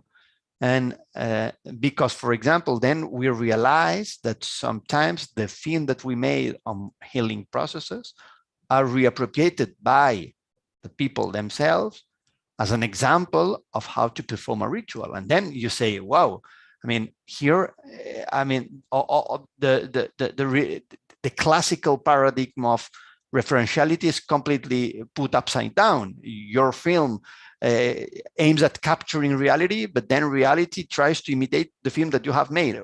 What's going on? So and this is an important aspect as well. I mean, we have to follow up patients, but we have to follow up films as well. And I take advantage of this word, and I want to say it every time I talk to Maria Leonza to say thanks to the believers, artists, and friends involved in the cult of Maria Leonza, who have permitted me to undertake this research during almost 15 years.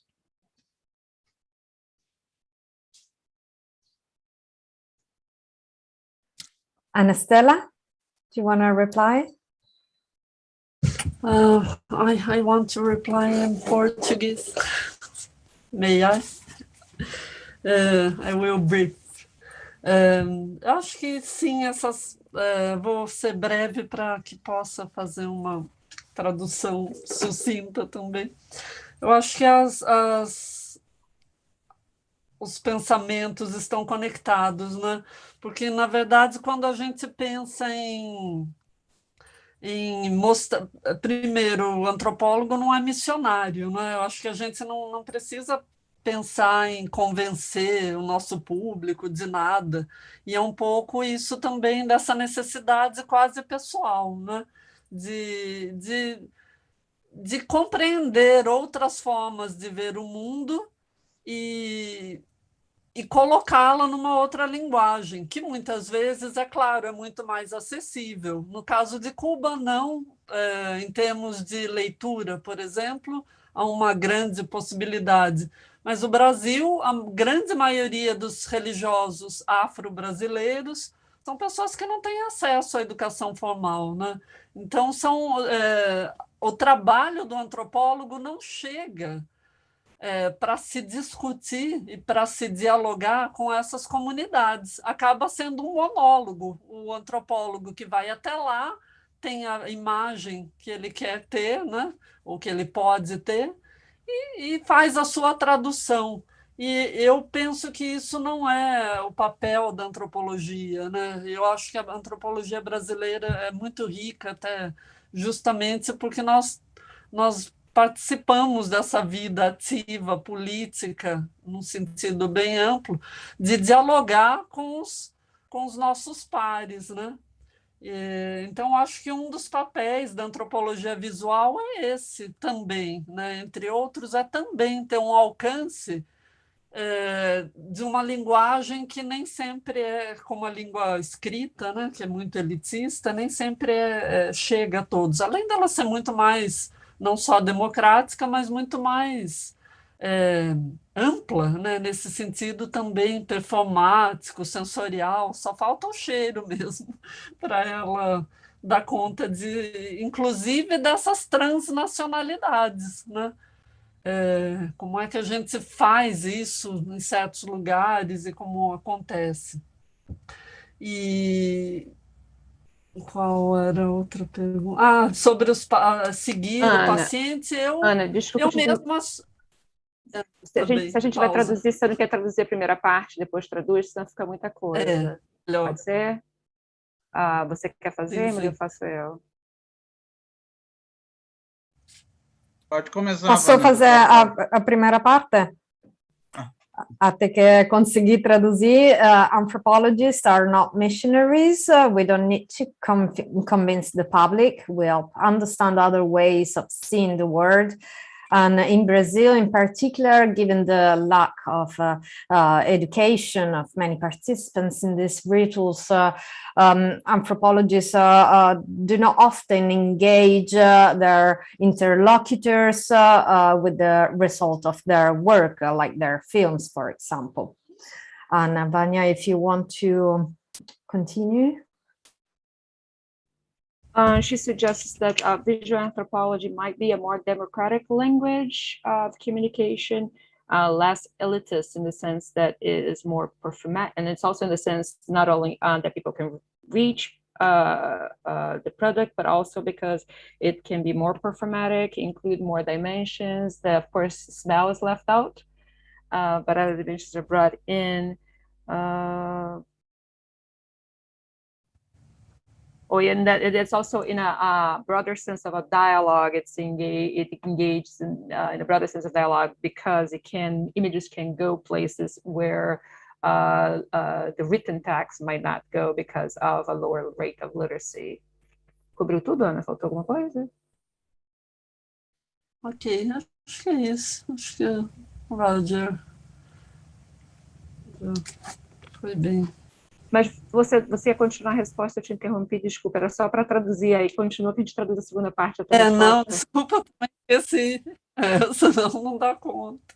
Não, era só isso mesmo, é dizer que também, eu acho que a grande vantagem de eu me fazer a minha autoetnografia é que eu me sigo enquanto paciente, e é isso, eu penetro nesses lugares nessa dupla condição, né, de antropóloga, mas também de alguém que vai em busca de cura também por uma questão pessoal, de vida pessoal.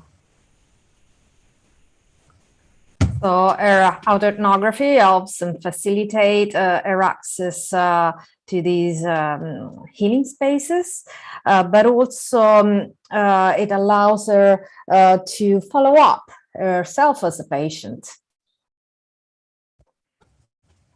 Você quer adicionar algo? Não, ok. So we have a question by Catherine. Catherine, do you want to come up online?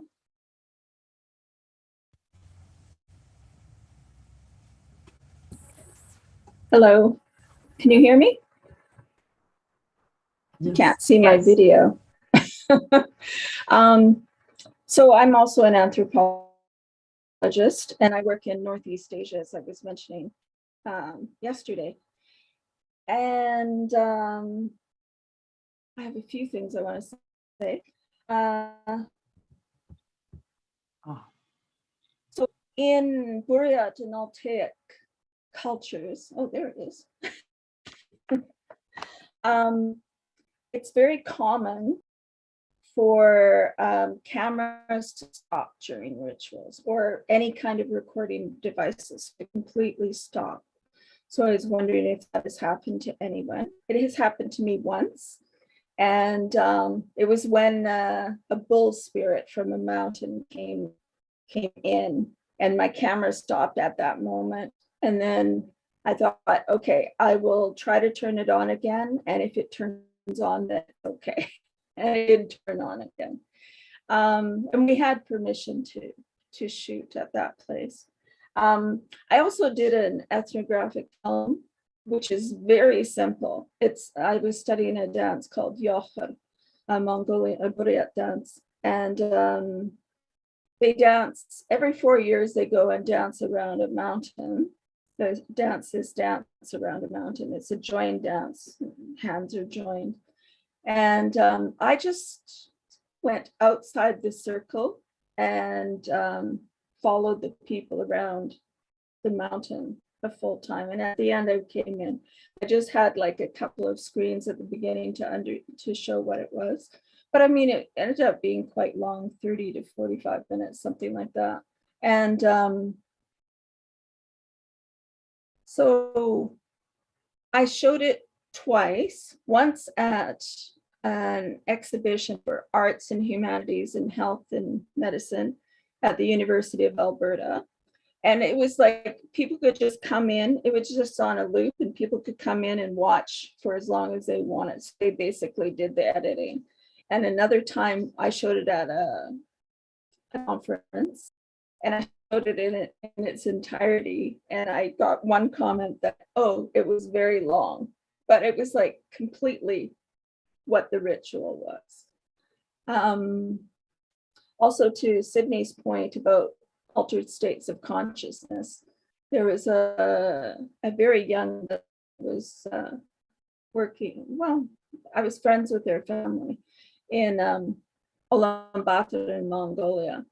And she said that when she was doing this mediumship, she went and stayed somewhere else for 2-3 days.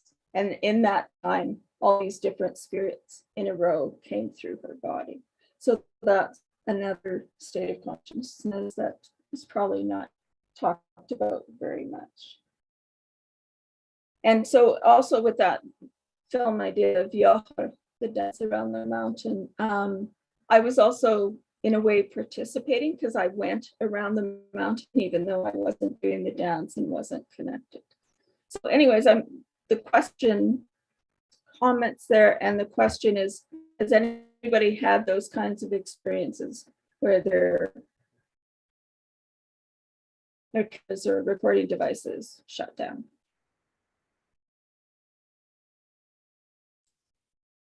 Good question.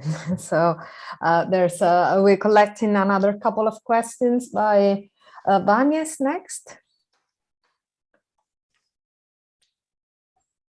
Não, eu não. Minha mão já baixou, é o Alberto e Fernanda. Ah, não, porque estou vendo ainda a sua mão. Então, Alberto?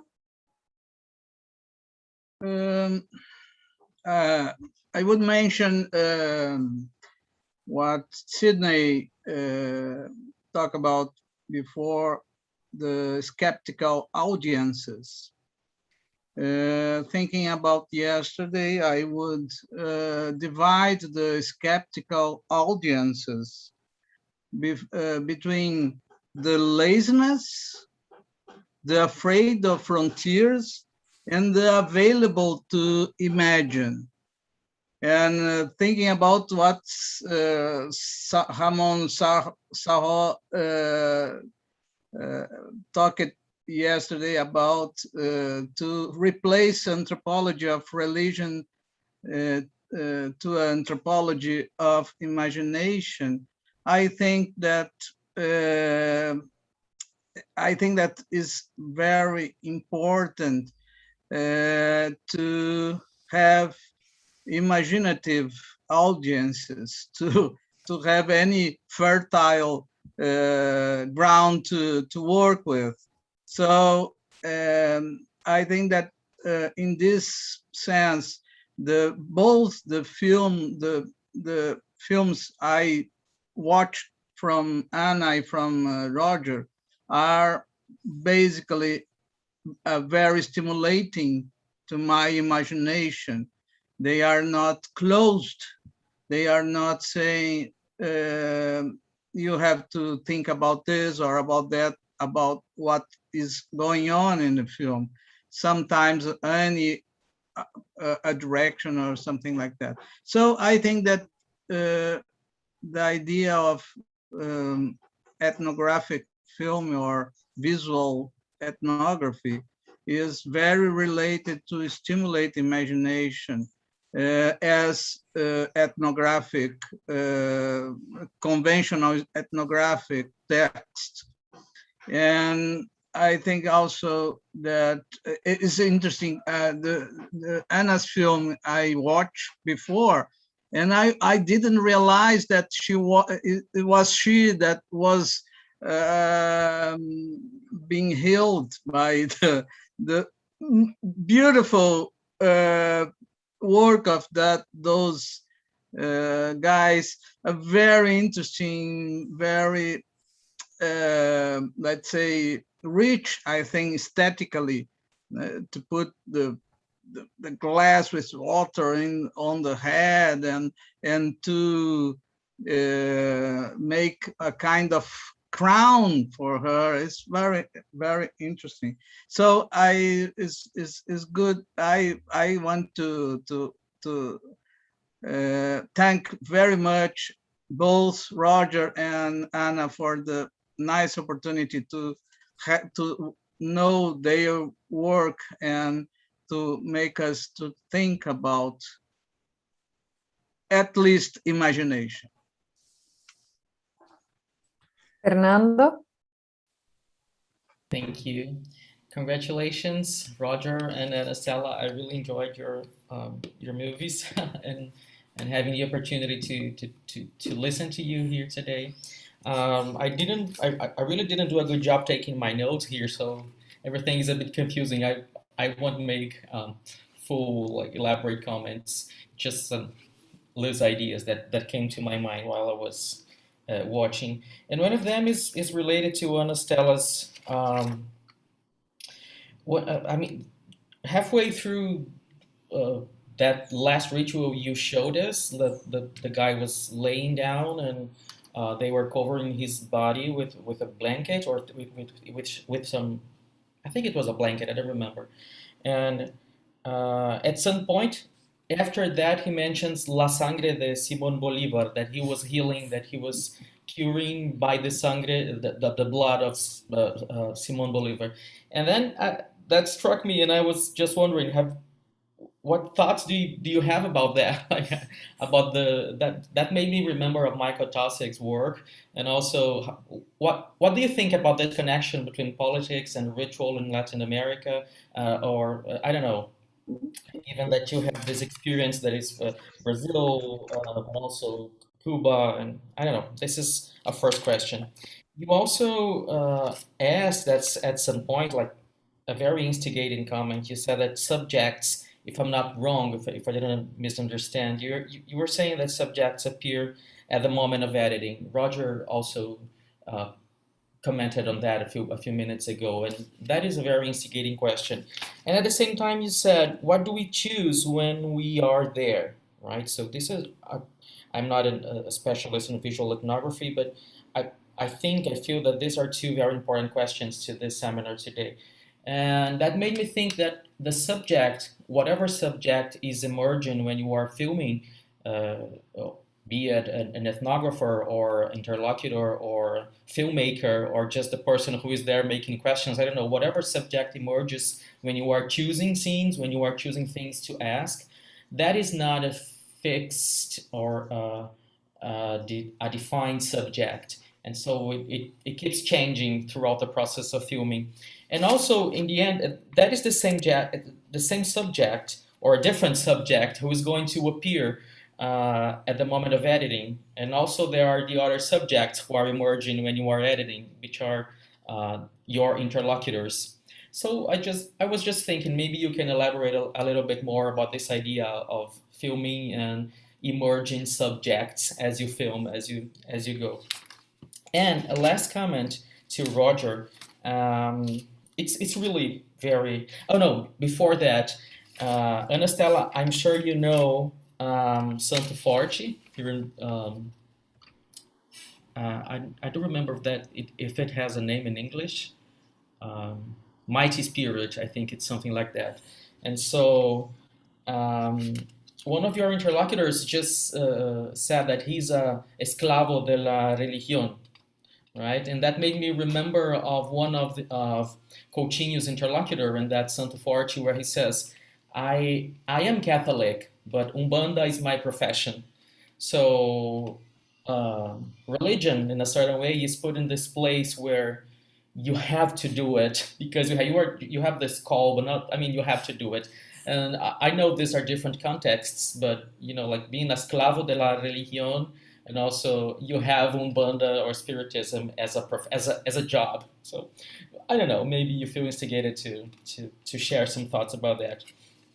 And then to Roger, let me see where I put it.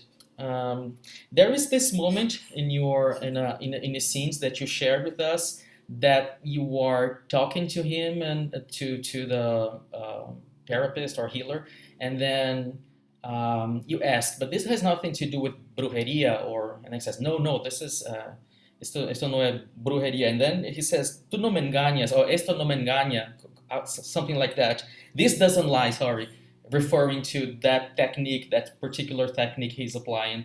And so it's just very small, but that struck me as, like this moment in the ritual where the healer is just saying, this is true and you better believe it. So I don't know if you could share some thoughts on that too, as well as your relation to the persons you talked to during your, I don't know. That's all, guys. Thank you once again. And feel free to answer whatever you want or just share thoughts. Roger? Well, thank you very much for all your comments. I'm sure that we could stay here for hours. And well, I think it's not possible, but I'll try to do my best. And hopefully we'll have other occasions to continue this conversation.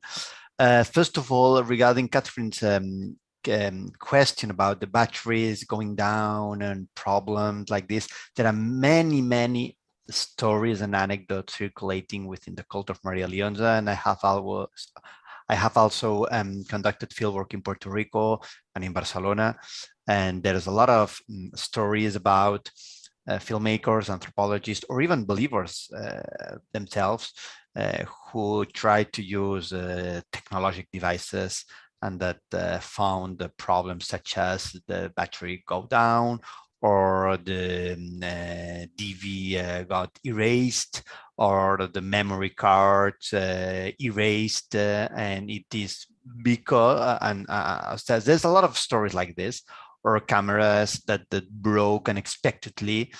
And most of the explanations are in the direction that spirit didn't want you to get these images, or you didn't follow the necessary steps, or perhaps cassettes that were lost or things like this. So I personally, as a filmmaker, I have had some experiences like this, in the sense that, for example, I thought that I had batteries for 1 hour or 1 hour and a half, and 10 minutes later it was completely over, or the things like this happened. And of course, from a very rationalist point of view, my friends of mine using cameras, they would say because of the air pressure, humidity, heat, or whatever, the batteries go down. But of course, as anthropologists, we are not very interested in these explanations, or yes, we are interested, but if we compare them or put them in relation to other explanatory ways of explaining what happened there. So and then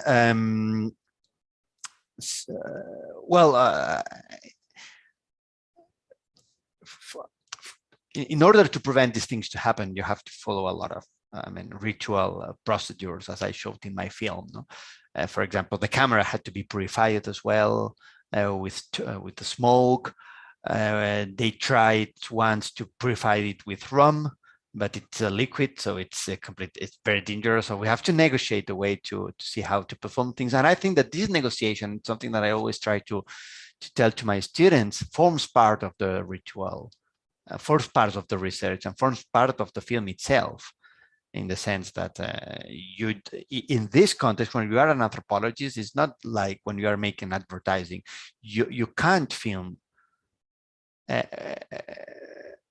everything you want or everything you would wish, because there's some shots that are not possible within this context. And it is interesting to, I have an article, if you are interested in these things, I'm sorry for the advertisement, which is called The Mirror Effect. And it was published in Visual Studies, in the journal called Visual Studies. And it is about all the shots that are not allowed in the cult of Maria Leonza, all the things that you cannot film. And for example, you can't film someone possessed by a medium with a frontal shot, putting the camera in front of this person. Why not? And I try to argue that this sort of visual prohibition are of high interest for anthropology and forms part of the cinematic or the research process itself. Regarding the second question about imagination, yes, I totally agree with you, Alberto. And the idea is that it's interesting to capture imagination not only as a faculty that we all have in different degrees, but as something that emerges. So imagination emerging when this person is looking at the bottle in Anna's film, there's imagination in process, emerging, you see? Or when you see the person looking at the tobacco, no? And there's imagination that appears. You are witnessing the imagination as something that happens as an event, not only as a faculty. I think that this is the interesting thing. Fernando, thank you very much for all your questions. Regarding the blood of Simón Bolívar, no, of course, here, this ritual was filmed in Barcelona, next to my house. And I was very shocked just to hear the name of Simón Bolívar there. I mean, it seemed to me so, puzzling. And, well, Simón Bolívar, you know, Simón Bolívar is one of the main patriotic figures of Venezuela, the most important patriotic figure of Venezuela and part of Latin America. And yes, you are right. One of the theses of Tausig, but also of Fernando Coronil and other authors, is that these religious practices and the state don't have to be perceived as two opposing realities, as part of the Bible literature and defended during a time. There was the idea that there was a state and these cults were marginalized and were opposed to the state, and the state persecuted them, and they tried to differentiate themselves or to fight against the state. The fact what we see is that the one is the inverted mirror of the other. So within this cult, for example, you see an appropriation of the patriotic figures, but also a kind of procedures that are very similar to the bureaucratic state that we all know, and which is especially strong in Latin America, but in also places as well. The permissions, the hierarchy of spirits and whatever. So there is a kind of mutuality in a way. And this is something that the term I used in a paper called Spirits Against the Law, on how spirits deal with bureaucratic issues. And then the other way around, I mean, the state also tries to possess the citizens of the nation with its values and its ideals, no? Its idea of progress and whatever, and with state rituals. And so in a way, they oppose to each other, but they are just the inverted image of one of each other. And then regarding this idea of when he says, okay, he says something while smoking the cigar and the ashes go down, fall, and he says, okay, true word, palabra cierta. No? This is a sign. If you say something and something drops, falls, it means palabra cierta. It's true. So, and here we are faced to the notion of evidence. What is an evidence? And the word evidence has to do with videre in Latin, and videre means to see. And so there's a connection between the word of evidence and something that you can't see. And And here what is interesting is what constitutes an evidence. Of course, it depends on each semiotic ideology, as King would say. But because, for example, during a lot of time, photography was an evidence. Photography was an evidence. And if you went to a court and you brought a photography, it was a conclusive evidence or proof that something happened. It is not an evidence anymore. We are in the times of Photoshop and what this is the main topic of the project I am developing right now. So what constitutes an evidence? And it depends on who is assessing the evidence, but also on some kind of shared epistemology between different persons. Yeah, I think that is, but it is a strong sense. How allows you to say this is true. I mean, this is like this. I mean, this is an evidence. Well, just a quick comment before passing the word to Ana, because what you just said reminded me of what happened to me in the field before digital cameras, when we had to develop the photograph taken in the ritual. And I remember one night I was taking some photos of a ritual in the Valle do Amanhecer, and when I went to develop them afterwards, there were like lights coming, well, placed in front of the mediums in these images, and these were welcomed by these mediums as evidences of these energies that they described in rituals. So this the camera kind of captured these lights, these substances, invisible substances into the image, and this makes me think also of how these happenings to our devices also trigger different or change relationships in the field. For example, I got this photograph and I handed over to the medium and said, well, I took this picture of you in the ritual. And she wasn't very keen to, to speak to me before. And then she suddenly realized that I've taken a picture of her, and our relationship suddenly changed. Not in terms of interviewing her or something, but our relationship changed. I mean, I gave her something that actually put into an image the substances that she feels in her solar plexus.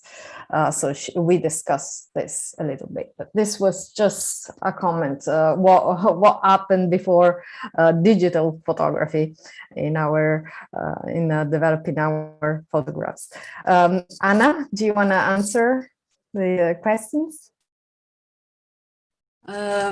Só comentário que eu acho que, na verdade, parece distante destas respostas, mas acho que tem também a ver com tudo que a gente foi dizendo. Nós estamos aqui para refletir sobre a nossa situação, né? De curas não convencionais, digamos assim, enquanto antropólogos. E eu acho que a gente tem feito, como antropólogos, um esforço tão grande para validar as nossas crenças, como se fosse quase um crime. Nós temos outras visões sobre enfermidade, sobre o que é cura, sobre o que escapa daquilo que a gente convencionou que é ciência. E a gente quer fazer essa tradução, depois eu volto.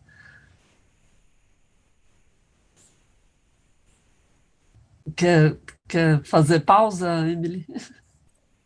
Sì, un poco mais devagar perché perdi una parte. So we're here to reflect on our own non-conventional healing. We made the effort to validate our experiences, our experiences of healing in the field. Ana quer complementar un poco perché foi un poco rápido. Eu volto. É só para um pouco voltar a uma fala, acho que foi de alguém que diz que o Ramon, né, disse ontem que o cuidado para não trocar a antropologia pela religião. E eu tenho escutado mesmo, em vários encontros que tenho participado, essa angústia do antropólogo de validar as suas crenças, né? Outras crenças, que não seja na ciência, nesta ciência. Né?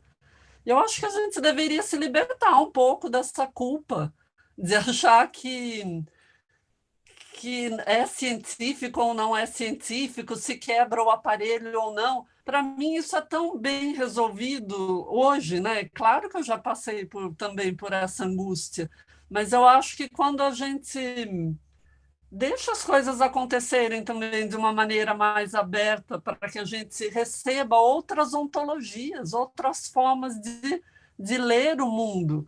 E daí essa necessidade de pensar se o meu público vai entender ou não, ou se vai ter público, né, para o filme de etnógrafos. E é claro que todo mundo... Desculpa interromper. Então, so as Ramon mentioned yesterday, to be careful not to exchange anthropology with religion. Well, I think that we need to free ourselves from this sense of needing to validate other beliefs or our experiences. So let's just be open to receive other ontologies and ways of understanding the world without feeling guilty about this. Acho que era isso mesmo. Acho que a questão que a gente está discutindo aqui acaba por ser, né? Acho que todas essas indicações e os comentários tocam sempre nessa questão, né? O que é válido, o que não é. Eu acho que a gente ganharia muito mais se a gente ultrapassasse até essa camada aí do crer ou não crer, porque também é um processo pessoal, né? E acho que a universidade tem que fazer parte desse processo de dialogar com outras formas. Se a gente participa de uma antropologia que se diz participativa, que se diz, né, a antropologia aberta ao outro, até onde é aberto, né? Ser aberto não é só descrever o que o outro faz. So if we want to speak about an anthropology which is participative, I think we should move beyond this kind of limitation. So how open are we? What is the limit of this participative anthropology if we put boundaries, set these boundaries, and to feel this need to validate? Let's just be open and understand. Let's just be open to to exchange these understandings of the world in a more relaxed way, let's say.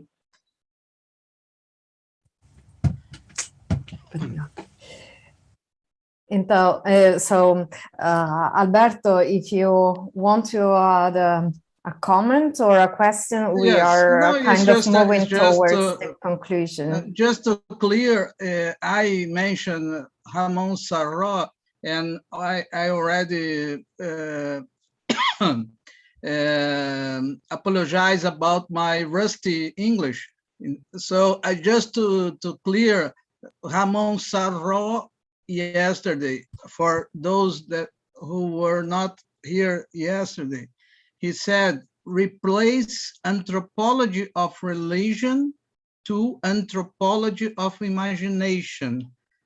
So it's just to clear this, because it was not saying that he can think about this, what you are saying, Ana.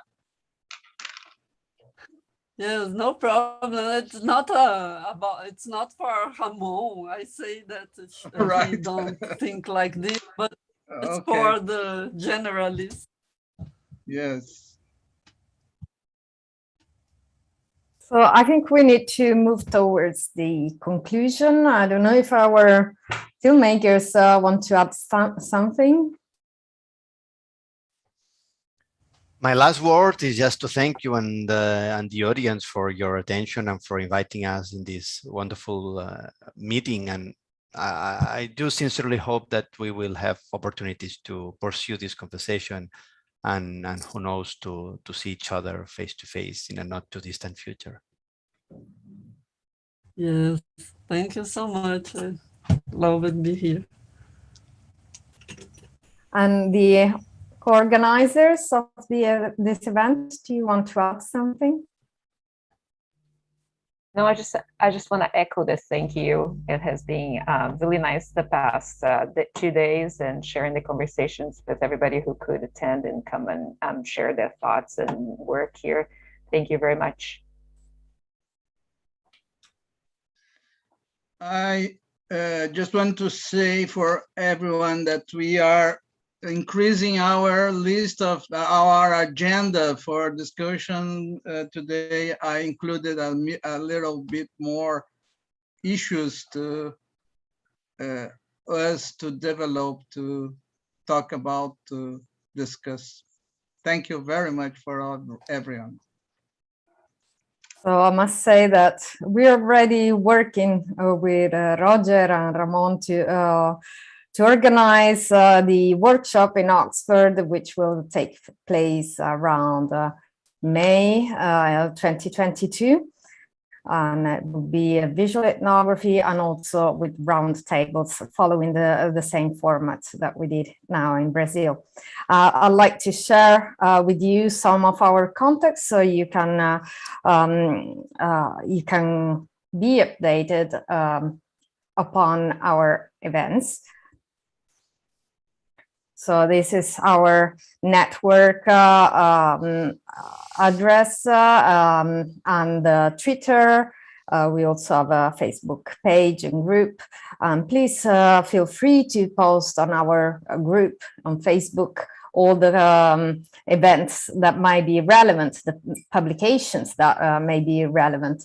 I mean, I think that sometimes it's not about showing our work, but actually sharing resources for our research. And this is one of the aims of this network.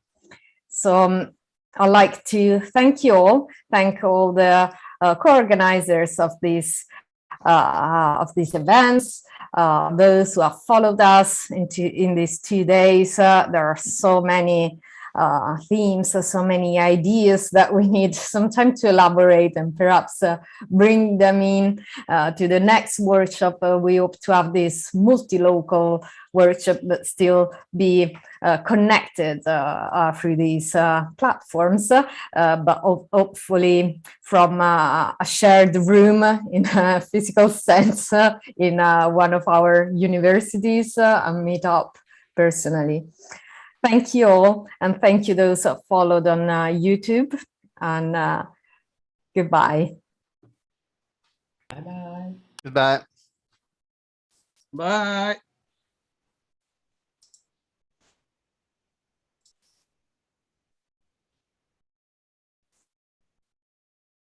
Okay. Okay.